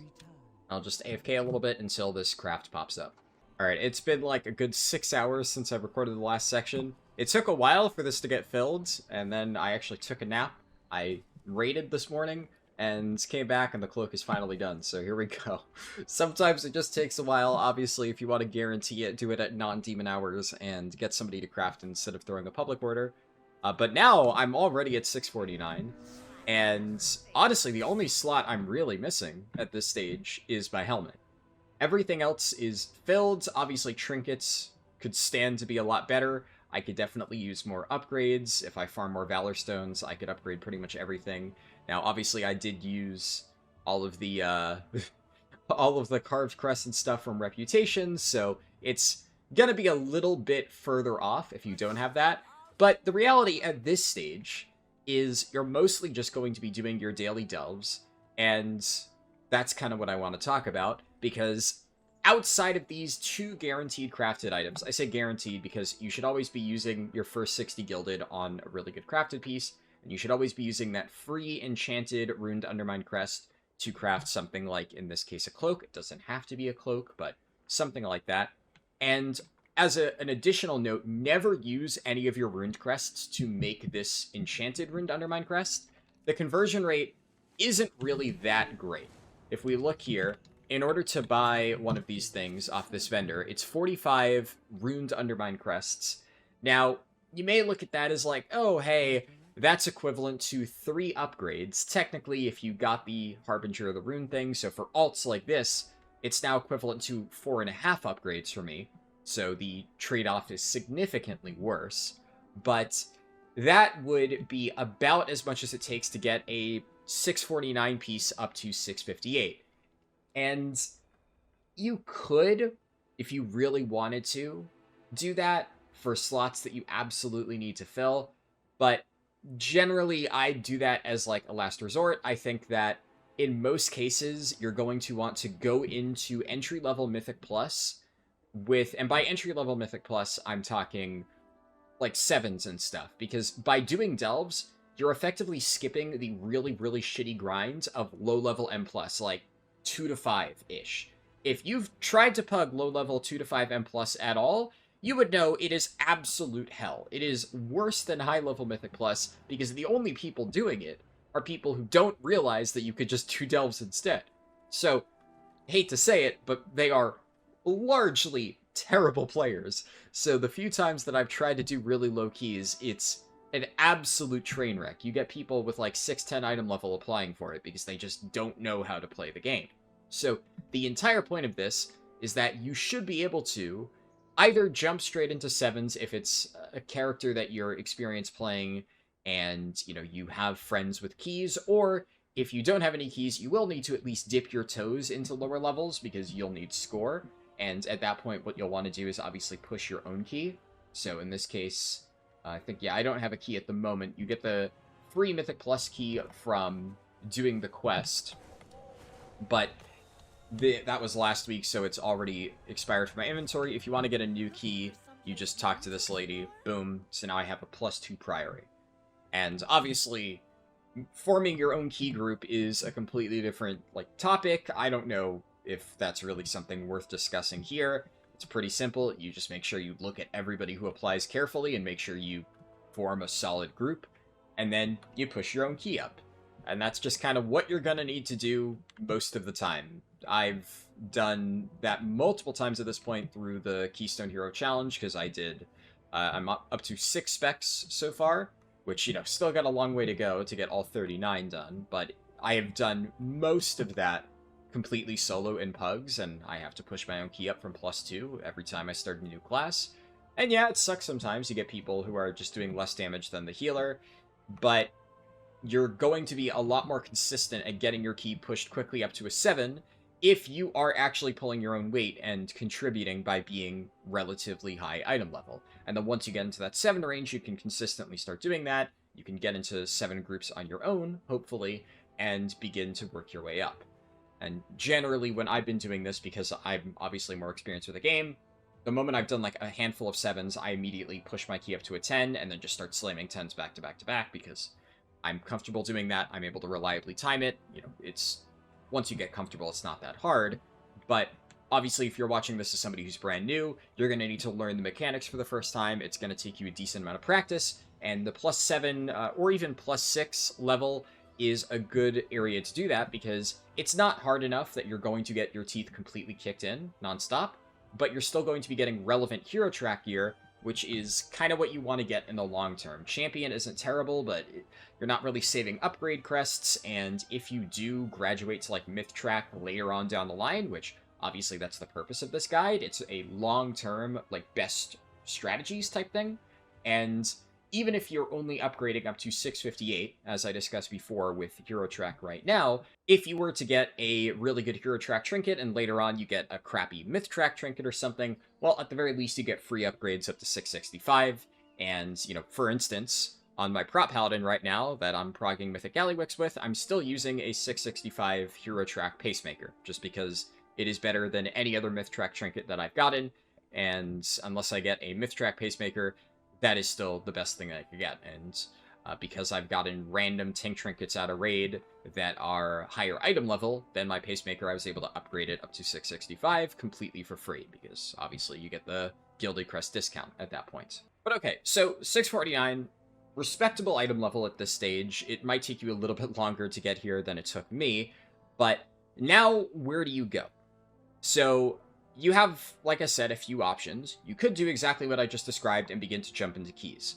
You could continue to do delves to try and shore up remaining spots, so I could continue to do delves and try to get helmets. I honestly don't really care enough to do that this week in particular, but if I really wanted to get into Mythic Plus right this very second, that's probably what I would do. Thing is, you know, if I didn't have the reputation keys, I'd have barely any keys. And in order to get loot, you need more keys. So how do you do that? That's probably the big first step. Also, you know, we want to replace these trinkets, ideally. So there are two main ways at this stage that you get keys. The first involves the Delver's Journey track. So I haven't really talked about this a lot. This is something that you're going to just consistently get as you complete delves. This is account-wide. So this is one of those things where if you have a lot of alts, this will be considerably easier to do than if you're just playing a single character. And obviously I'm biased. I think that you should have a lot of alts in this game. It's just going to make your life easier, even if you aren't actively playing them, because the Delver's Journey, you can get this every single time you complete a delve. So even if you aren't planning on playing a character, if you just run like a bunch of +8 delves with it using your keys for that week, you'll be able to unlock a new tier of this thing that will then benefit your main. And it's honestly not very hard to progress the entire way through it. I completed this on like week 3 of the season because Blizzard had like random unspoken caps for how far you could progress it. And every single week I would hit the cap. And whenever it got uncapped, I think it was week 3, I just like within 2 hours immediately just did my delves and then boom, I was capped. It's really not hard to do this. There's also a bunch of delve weekly things. You can see next week, the time that I'm recording this, there'll be a delve bonus event. You get bonus Delver's Journey from this. It's really not hard to do. The main advantage to doing this is because midway through the track, you're able to purchase 2 restored coffer keys from Sir Finley. Sir Finley is this guy over here, and if I talk to him, you can see these 2 things up here, and I'm actually going to buy it because I do want to get these. You'll notice that it cost me 1,000 undercoins. Normally, it'll cost you 2,000 per, so it's double the cost. Later on, I think it's, this one, so right at the end of the track, you get a 50% discount. So it goes from 2,000 per key to 1,000 per key, which saves you a lot of undercoins because it is considerably harder to get 4,000 undercoins per week than it is to get 2,000. So if it's like the very end of the week and you are pretty far away from getting here, I would say just buy whatever keys you can, assuming you are still trying to do as many delves as you possibly can complete. But if you're like early on in the week and you've hit this milestone, because honestly, getting here is not very hard, you could do this literally within the span of a single week, then I would say if you want to do more alts, hold off, try and wait to see if you can push to this before the week is over by running delves on those alts. And obviously, if you need a good way to level them, well, check out the leveling guides on my main channel. Definitely the best leveling guides out there, and I can say that without any uncertainty. I put a shit ton of effort into those things. But getting those alts, getting that Delver's Journey, and being able to get this discount will make it really easy to get 2 extra keys every single week. And that means that every single week, as long as you're doing your weeklies and your delves to get undercoins, you'll be able to get 6 full keys. This is very consistent, almost always by the time you've done 4 delves, if you're doing the 3 tier 11s, because you get more undercoins in tier 11s, and your tier 8, I almost always get the 2,000 that I need to purchase my keys. And obviously, if you have leftover undercoins, you could buy a Wave Scrambler, but that's kind of the reason why I generally don't recommend buying Wave Scramblers anymore, because you can just farm them for free if you have enough time, and because they've added the ability to buy restored coffer keys on every single character, that just ends up being a more cost-effective thing to use your undercoins on for gearing purposes.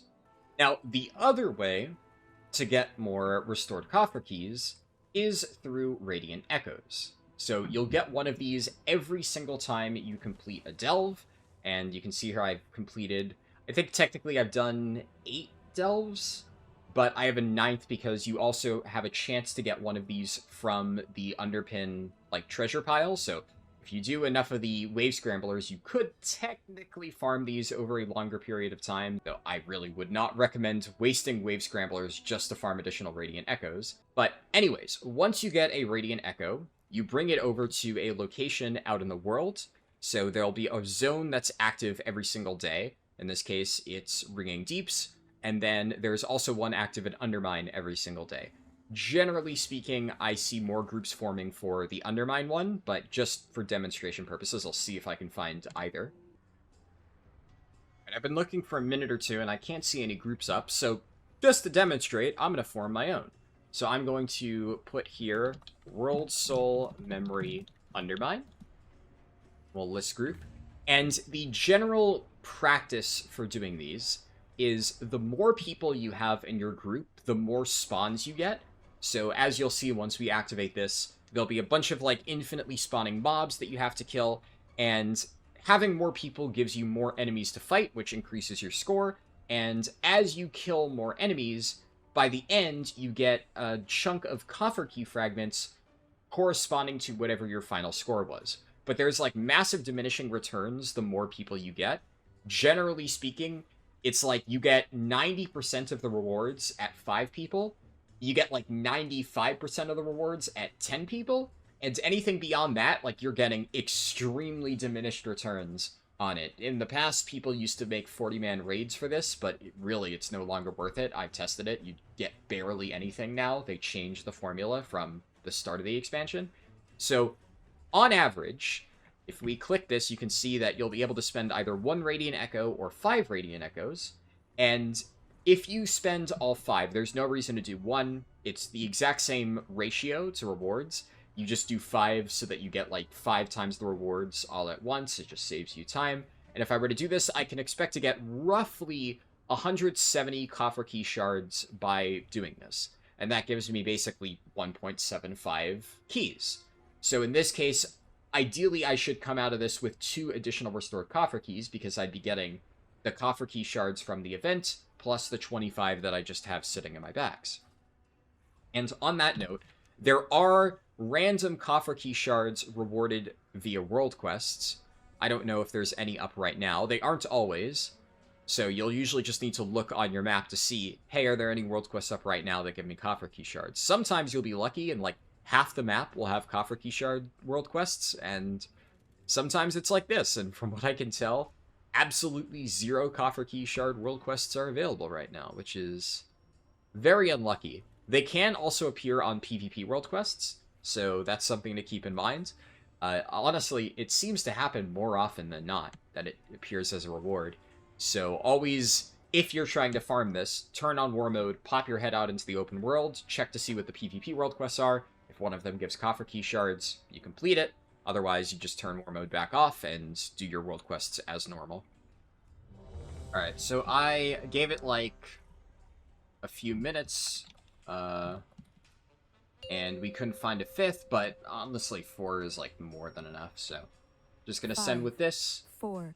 Usually the way people do this is they do like a 10-second countdown, and then everybody goes in at the same time, and then you just pull a bunch of stuff. Now, unfortunately, since I didn't really plan on actually playing this character, I have genuinely 0 idea how subtlety works, so this should be fun. I'm probably going to be terrible, but you know, this is like pretty easy content. It doesn't really matter. Most stuff dies in 1 hit. Alright, we finished with 165 additional coffer key shards. That's like, I would say about what I would expect to get from only having 4 people and no tank and no healer and me playing a rogue that I have no idea how to play. That's a pretty normal number. So I am just shy of another coffer key, but I can go ahead and at least combine this one. You just right-click it, I get another key. I have 90 coffer key shards, so if there was one other... I hate this bug so much. But since, for whatever reason, there are no world quests up that give coffer key shards, I'm just going to quickly double-check to see if any of the PvP world quests give it, because that would give me another key, which would be pretty nice.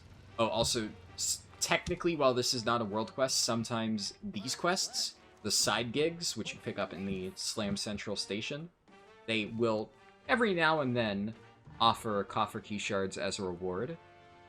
Doesn't seem like any of these ones do. Yeah, no coffer key shards from these, but I have seen it happen, so it is definitely worth checking. Then we'll just fly out of the city here, Worth noting, you can't actually see the PvP world quest until you're out of Dornegal for some reason. I don't know why it works like that, but it does. So we can see this one here doesn't have copper key shards, and I guess the next one's in Undermine. I have no idea where the next one is, actually. Oh, it didn't load at first, but the next one is in Ringing Deeps. And yeah, this one doesn't have copper key shards either. So very, very, very unlucky world quest setup right now. Not a single copper key world quest to speak of. That is unusual. There's usually at least one up.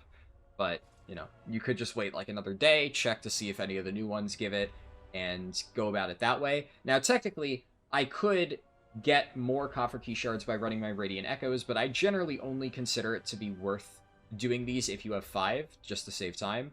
And at this point, in theory, I should be able to get like another key or two, either by combining the shards or, you know, increasing my Delver's Journey to buy that off the vendor like I showed. And then you would have 2 more keys, you'd be able to run 2 more delves, and then those 2 delves would give you additional Radiant Echoes, which if I did that, it would put me at 6. And then if I really wanted to run more, I could do another 5 Radiant Echoes that gives me 1 more key, etc., etc. The nice thing about this is the more Radiant Echoes you put in, the more keys you get back, which in turn gives you more Radiant Echoes, and obviously the return on investment is lower every single time, but you still do get a lot of extra keys if you want to put in the effort to grind this. But I think for most people, honestly, it wouldn't really be worth doing this unless you absolutely want to run as many delves as possible, just so that you could get into Mythic Plus right this instant.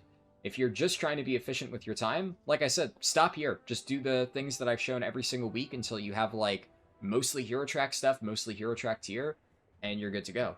Okay, so I think we've covered most stuff, but just to cover one additional thing, this is obviously the Creation Catalyst in the center of Dornegal. This is how you're going to get the vast majority of your tier piece items.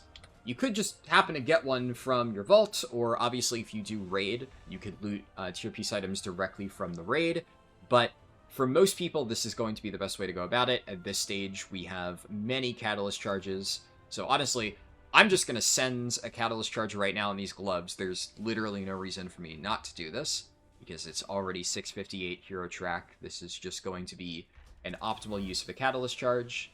So now I have a 2-piece here, and that's pretty good. I would say whether or not you want to use Catalyst charges on other stuff depends on you. The way that I've been going about it with my alts, because I'm only interested in like long-term getting them geared, you know, with the most time-efficient stuff possible, is I only catalyze a Hero Track item. However, at this stage, we have so many Catalyst charges that you could very easily justify using it on a champion piece. The only thing that I would say is absolutely never catalyze a veteran item. Champion items are just so easy to get that there's just no reason to waste a Catalyst charge in this. You can do this. At the very least, this will last you for quite a while until you get a Hero Track replacement. And like I said before, functionally, most of the time, Champion and Hero Track tier piece is going to be identical. The only time when a Hero Track will be slightly better is way late in the gearing process, probably after you've already gotten like Keystone Hero, and you have a bunch of extra Gilded Crests, and then you get it those last 2 upgrades. But realistically speaking, the difference is pretty negligible, so if you just want to get into Mythic Plus right now, just send your Catalyst charges, you have plenty of them, get your 4-piece online. The vast majority of specs, this is going to be a pretty significant power spike. Well, also, some other things. So, in addition to getting more restored coffer keys, you do get a lot of Valor Stones by doing the Radiant Echoes. It's actually one of the most effective methods to farm Valor Stones. So, this could be a nice plus, and maybe something that might push you over the edge if you were debating whether or not you really care about doing additional delves. Well, you can still send your Radiant Echoes anyway, you get the keys, and then you get a big chunk of Valor Stones to spend on upgrades. Also, there's a very important thing that I think a lot of people overlook, and that is enchanting and gemming your gear. Because while that doesn't improve your item level, it can in many cases massively improve the performance of your character. So you can get these things, Magnificent Jeweler settings, and put them on your jewelry. And you can get 2 sockets on your necklace and your rings. Obviously, Cersei Cirlet, it's its own thing. You don't need to worry about that. It can't add additional sockets. I'm not going to do it on this ring just yet, but if I wanted to, I could add 2 sockets to this. And then you can add gems to this. So the gems that you'll want to do generally, there is something called Blasphemite. If I can spell... Oh my god, I can't spell. Just type that. There's different Blasphemites here. Again, for this stuff, you don't need to go with the rank 3. Same with the crafting. Crafting, I think it's more important to go with the rank 3 because you kind of want to make sure that the item you're getting out of it is like the highest possible quality it can be. But the reality with gems and stuff like this, especially if you know it's in a slot like, you know, a champion necklace that you're going to replace anyway, if you just want to send a rank 2 gem, so if you just want to send a rank 2 gem here, instead of spending like 5 times the price, I think that is more than fine. It's going to be a very negligible difference here. And worth noting that these Blasphemite gems, you can only have one of these, but they give you a bonus the more color gems that you have. So what this would mean is you can get ruby stuff. So you'll have quick ruby, deadly ruby, all this stuff where it's like a different combination of stats. So crit mastery, crit haste. This is a color. This would be a red gem. And then if you have an emerald here, and you have not the old ones, but deadly emeralds, versatile emeralds, this would be a green gem. So there are 2 different colors. Having 2 of these gems in your gear, so if I had, you know, in my necklace a Blasphemite and emerald, and then I put 2 sockets in my ring, and I put a ruby and an onyx, I would get 3 out of 4 of the possible buffs from the Blasphemite. And then I have a socket in my bracer, so I could put a, what's the last one? A sapphire, I think, in my bracer to max out the bonus. Worth noting that not all specs actually want to get all 4 of the Blasphemite bonuses. For a lot of specs, one stat is just so bad that it's genuinely not worth gemming it just to get that 4th bonus. Like on Prop Harldan, I don't gem either Verse or Mastery. I forget which one. Most of my gems are just high haste, low crit for all the extra slots because it's just better to get the additional stats that I really want instead of that slight bump. But a lot of specs value most secondaries similarly, so it's just not really a big loss to get an extra gem, and you'll just kind of adjust. One big thing is, if you want to figure this out and see which one is better, everybody will tell you this, but I cannot stress this enough. Sim your character. I have SimC buried somewhere in all of these add-ons over here. Yeah, here we go. Simulation Craft. So this is an add-on that you can download wherever you download most add-ons, like CurseForge. You click this, it'll just have all the information for your character. You would copy-paste this, just Control-C. It closes it, and then there is a website called Raidbots. Just search Raidbots. You go into a section of the site called Top Gear. There's multiple other things, but generally Top Gear is going to be the most helpful. You paste that string into this like little section, and then it lets you select out of your different gearing options. It lets you pick which gems you want. So if I wanted to say, which one is better for my trinkets, I want to sim between whether I want to use Turbo Drain, Rat Fang, or if I were to upgrade these 2 trinkets to the same item level, would they be better? Something like that. And I can run sims to compare these 2 different trinkets. There's like so many crazy things you can do for sims. Obviously, this is a little bit advanced, but like I said before, I think if you're going to learn how to gear your character, you should learn how to do it right, and learning how to sim yourself is very important. I'm not going to go into all of the detail here, right? I think some of that you could probably Google yourself, but I do want to stress that that is an important step that you should be taking, and even if you have to go for cheap enchants, do not skimp out on that stuff. Some of them aren't like as important, like getting Leech on your bracers maybe isn't as important as getting Authority of the Depths on your weapon. I actually think I have this one here, yeah, so I'm going to throw this onto my weapon. Most people use Authority of the Depths. There's Authority of Radiant Power that a lot of people use as well. But having an enchant on your weapon will help. It's like 1 to 2% additional damage. And yeah, I know you might be like, oh yeah, no, this doesn't apply to me. I have barely any gold. It's not that much, right? Farm the fucking gold. Use the cheap enchants. Gold is not that hard to come by in this game. If you really need to farm it, there's like a million ways to do it. Honestly, the stuff that I've described in this video, all those weekly boxes, you may notice every time I open one, I got like 1 to 3,000 gold. And if you just do that on a bunch of vaults every single week, there's also other weekly boxes, right? Like, I only did the ones for the keys, but I could do Theater Troupe, I could do Awakening the Machine, all that stuff. That still gives you the gold. It still gives you those rewards, you just don't get the extra keys from it. So just do your weekly stuff. It's so easy to farm gold in this game. And even just having a few cheap enchants in your gear, if you do everything, it will be a noticeable increase. It's not going to make you do like double damage, but every bit counts when you're trying to time Mythic Plus keys or kill a raid boss and improve your performance. So you can see here, I'm just upgrading some of my stuff, using my extra Valor Stones and remaining carved crests. And now the only thing that I'm missing at this stage is the helmet, right? And my character's actually 650 overall already, which, very solid, more than solid enough to hop into +7 keys, or at the very least to start pushing up my +2 key and get this to a +7. I'm not going to do that right now because, you know, I'm not going to touch this rogue for a while, and when I do push it, I want to do so on stream. But, you know, who knows, maybe like a month from now, whenever we get around to this character, you can watch me take the rogue from roughly this point. I'll probably have more gear by then because I'll be collecting Great Vaults over the span of like a month. And then we'll just blast a bunch of keys and hopefully get this character Keystone Hero. But while that is my current plan for how I want to approach this character, if you were to be in this position right now, and you wanted to get into Mythic Plus immediately, what would I recommend doing? So, first, like I said, I do Delves and I try to replace the helmet. If you can't manage to find a replacement for this helmet, it's not the end of the world. You could just upgrade this to 645. If it's only one veteran item that you have remaining to upgrade to 645, like, okay. Like I said, it's not the ideal way to spend your crests, but if you just want to get into M+, fuck it, send the upgrades. Doesn't really matter that much.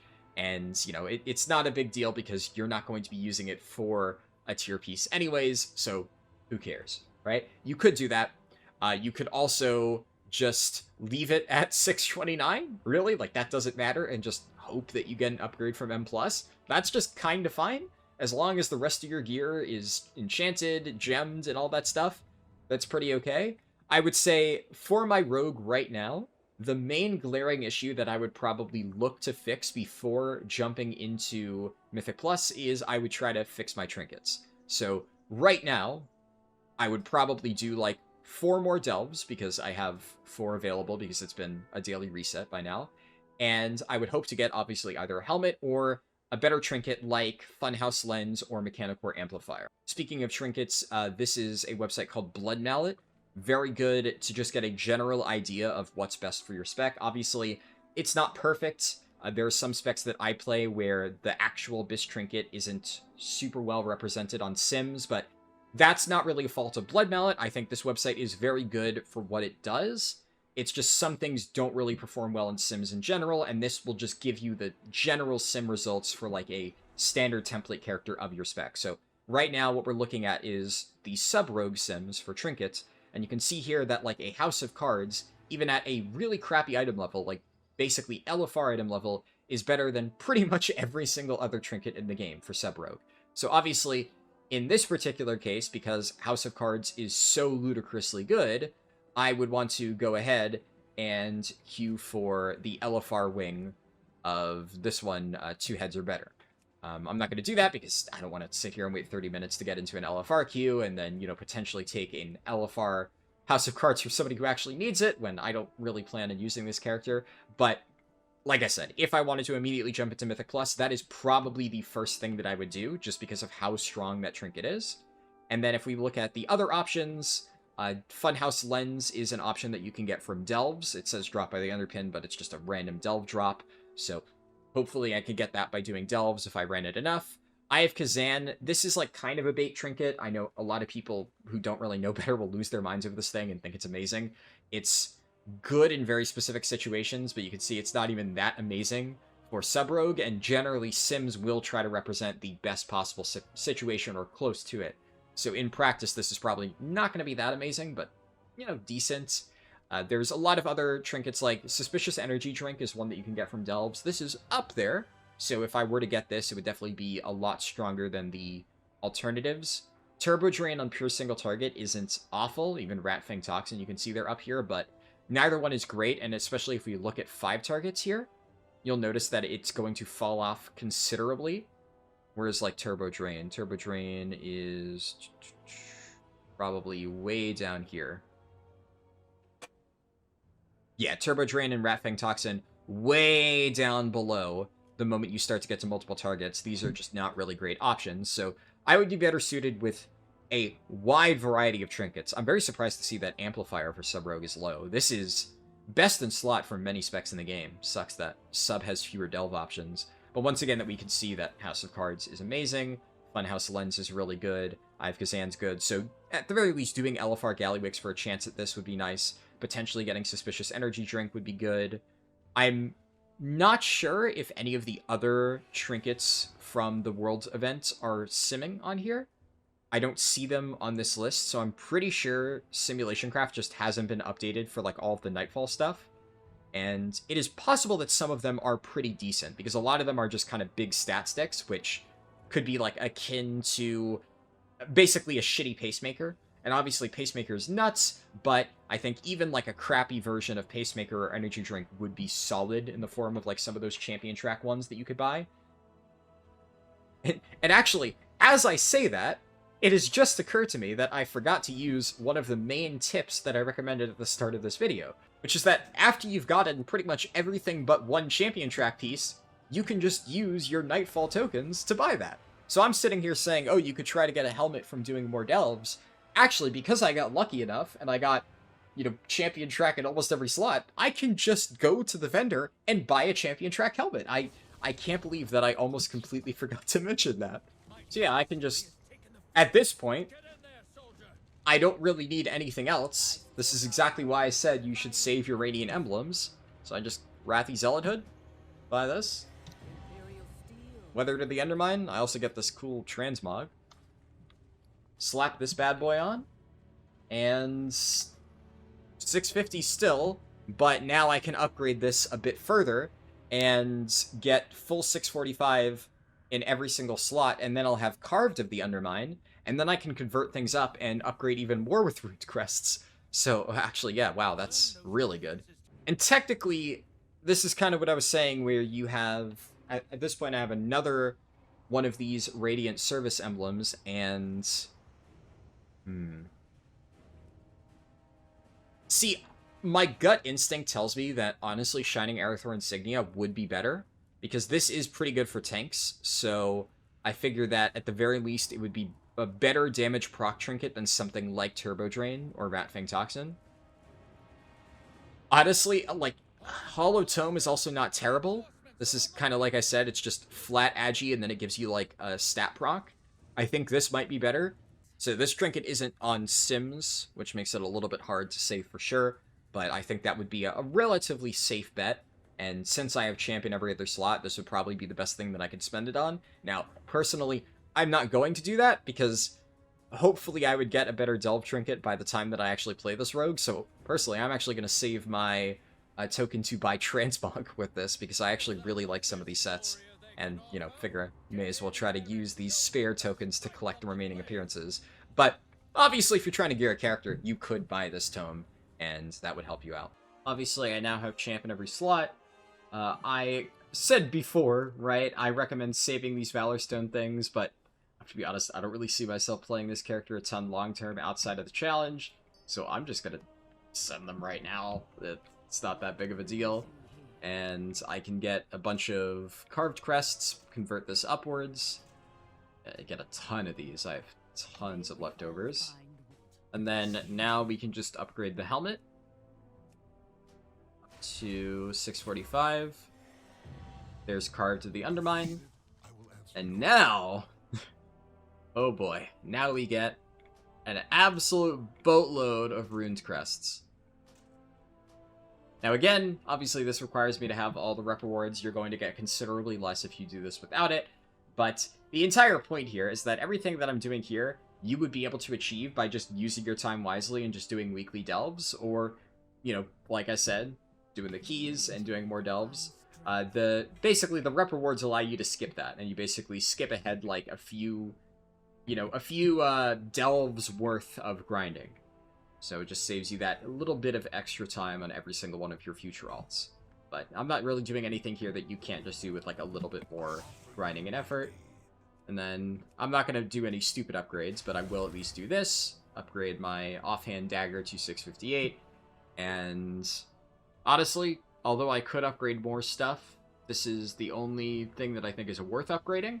Like I said before, I would not recommend doing this upgrade, at least unless it's an item that you really want to use. Like, theoretically, I could justify doing this upgrade. because this is a socketed item, but I really don't think I want to. I'd rather wait just to see. Maybe I get Hero Track Bracers or something. And then while I would still use this particular item, then it would be able to save me the discount because I would loot it at 649 from either my bounty or my vault. And then I would just be able to save the 10 Runed Crests. Is 10 Runed Crests really that important? No, it's not. But is it worth saving if you're going to sit and wait anyways on getting your Great Vault? Yeah.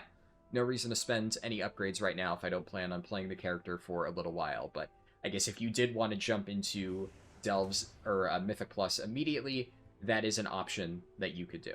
All right, and I think that kind of covers everything. Pretty sure anybody could agree that 651 bare minimum is enough to start doing M+ and get into the harder stuff, even if you don't want to wait every single week just to repeat this process and collect vaults and Delver's bounties and stuff.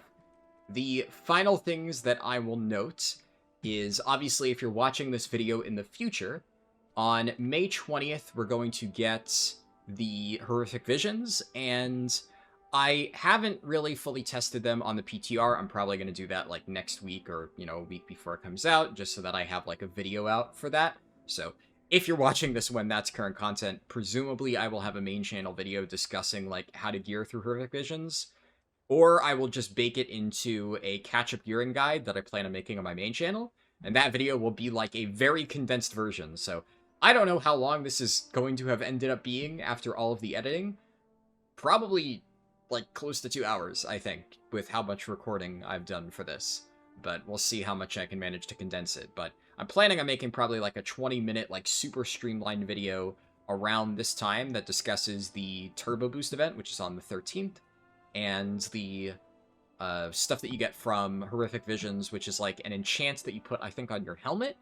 And there's like a special weapon that you could buy, which I don't really think will matter that much because it's already like easy enough to get Hero Track weapons, and the craft slot is usually going to be weapon for most people, so that won't make a huge difference. It's really just the Turbo Boost event is going to make it a lot easier to upgrade your gear, and it's going to give you the dinar system. So we mentioned earlier, right, that House of Cards is like Gigabyss for Sub-Rogue. Well, in that case, if you wanted to, you could just buy a Hero Track House of Cards.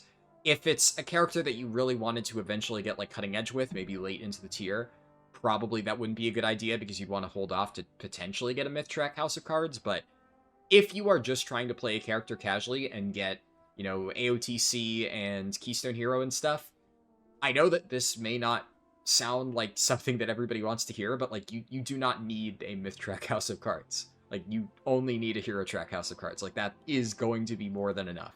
The only people of justifiable complaints of, like, I wish that I could get a Myth Track House of Cards without having to kill the boss is people who are, like, pushing for title in Mythic Plus. If you are not pushing for title, which, I'm going to be honest, if you're watching this gearing guide, no offense, but, like, you're probably a new player, and that's not a bad thing, but that means you don't need to have a Myth Track item, right? You're more than fine with just a Hero Track version of your best in slot trinket. So you know, if you don't really plan on getting cutting edge or title, just go spend the dinar on a Hero Track trinket, make your life easier. It'll massively improve your ability to progress through the game, and you're gonna get yourself set up nicely for the next tier. And obviously, you know, if you get yourself set up nicely to start the next tier and do raids early on and play through the content, you know, when it's really relevant, like everybody else when it first comes out, then, you know, you can start working on Mythic bosses then, and eventually, whenever they do their new dinar system for the Ethereal raid, you can buy the Myth Track trinket that season. But how you want to spend your dinars is ultimately going to be up to you. I will probably make a video covering that. I will talk about the Horrific Vision stuff and all the other Turbo Boost things. There is also an annoying thing where you're going to have to buy an item to upgrade your crafted piece to 682, I think. And I did just have it confirmed like 30 minutes ago, because as I'm recording this, the PTR for the new patch has just gone live, and somebody in my guild has confirmed that it costs 30 gilded crests to recraft your item and upgrade it, which, may I just say, is absolutely horseshit dogshit design. Fuck Blizzard, I hate that so much. I really hate that we're just arbitrarily forcing people to recraft all of their gear. Yeah, just as a reminder, this is my paladin, this is my main. I'm gonna have to spend 30, 60, 90, 120 gilded crests and the gold to buy the materials to recraft these items, gold that I've already spent to get a max craft, right? I'm going to have to buy that all over again and spend all those gilded crests just to get effectively the same exact item that I've already gotten. I'm going to be honest, that fucking sucks. Terrible design. That is easily my least favorite part of the Turbo Boost event, the fact that they're forcing people to recraft their gear. So, that sucks. But, you know, is what it is. I guess if you really want to invest in an item, you could do that. You don't have to, right? When I say, by the way, you're forced to recraft your gear, I'm talking from my perspective, right? Where I'm a Mythic Raider, you know, getting cutting edge and, like, barely missing Hall of Fame, right? That kind of level, you know, and long term, I would like to push into a position where I can consistently get Hall of Fame. You know, in that type of scenario, it's not really optional. If something gives you an upgrade, you gotta take it. So, I am forced to recraft all of my gear. It kind of sucks, but if you're just gearing up an alt, right, you don't have to spend those 30 extra gilded crests. It should be fine with 675. It's not really that big of a deal, but it's annoying. Something to consider. Anyways, I think that covers just about everything. I've tried to make this as extensive as I possibly can, but the reality is, World of Warcraft is a very complicated game. I'm sure that there is something that I have overlooked and something that important that I've forgotten to mention, so please, if you have any comments, if there is something that maybe I didn't explain well and you're still confused about, I will be trying to actively check comments in this video, and generally I leave very detailed responses. I try to very carefully explain anything I may have missed, so do not be afraid at all to ask a question. I will do the best of my ability to answer you, you know, personally and explain whatever it is that you are confused about. I'm trying to make this video to help. Like I said, I'm already making another catch-up gearing video around here on the 13th or 20th. The primary reason I am making this is because I told a bunch of people that I would be making a catch-up gearing guide, and then when they announced the Turbo Boost event, I'm like, well, if I do that right now, it's going to be invalidated. So this is like a compromise, right? I'm not doing a lot of editing on this. I'm just documenting the process of gearing up my character. It's significantly easier than writing out, like, you know, a 7-page script, recording, editing, you know, doing all the fancy stuff and whatnot in Adobe Premiere. That takes like days of effort, and this is just stuff that I was going to do anyway. I've spent basically a few extra hours narrating the process instead of just doing it while watching something on Netflix, and I'm probably going to spend like 2 hours slapping this together in Adobe Premiere and then uploading it. But the entire reason for this video existing is to help you guys. It's for people who are brand new to the game, who are interested in coming back for this stuff and don't know where to start, and you might watch a guide that tells you all these terms and you don't know what it means, and hopefully by literally seeing me do it step by step and breaking things down in excruciating detail, at least what I feel is as detailed as it can get, hopefully this makes it easier for you to understand. But again, if I've missed something, please leave a comment, let me know. But yeah, I think that's everything. Hopefully you found this helpful, and I will see you in the next video. Peace.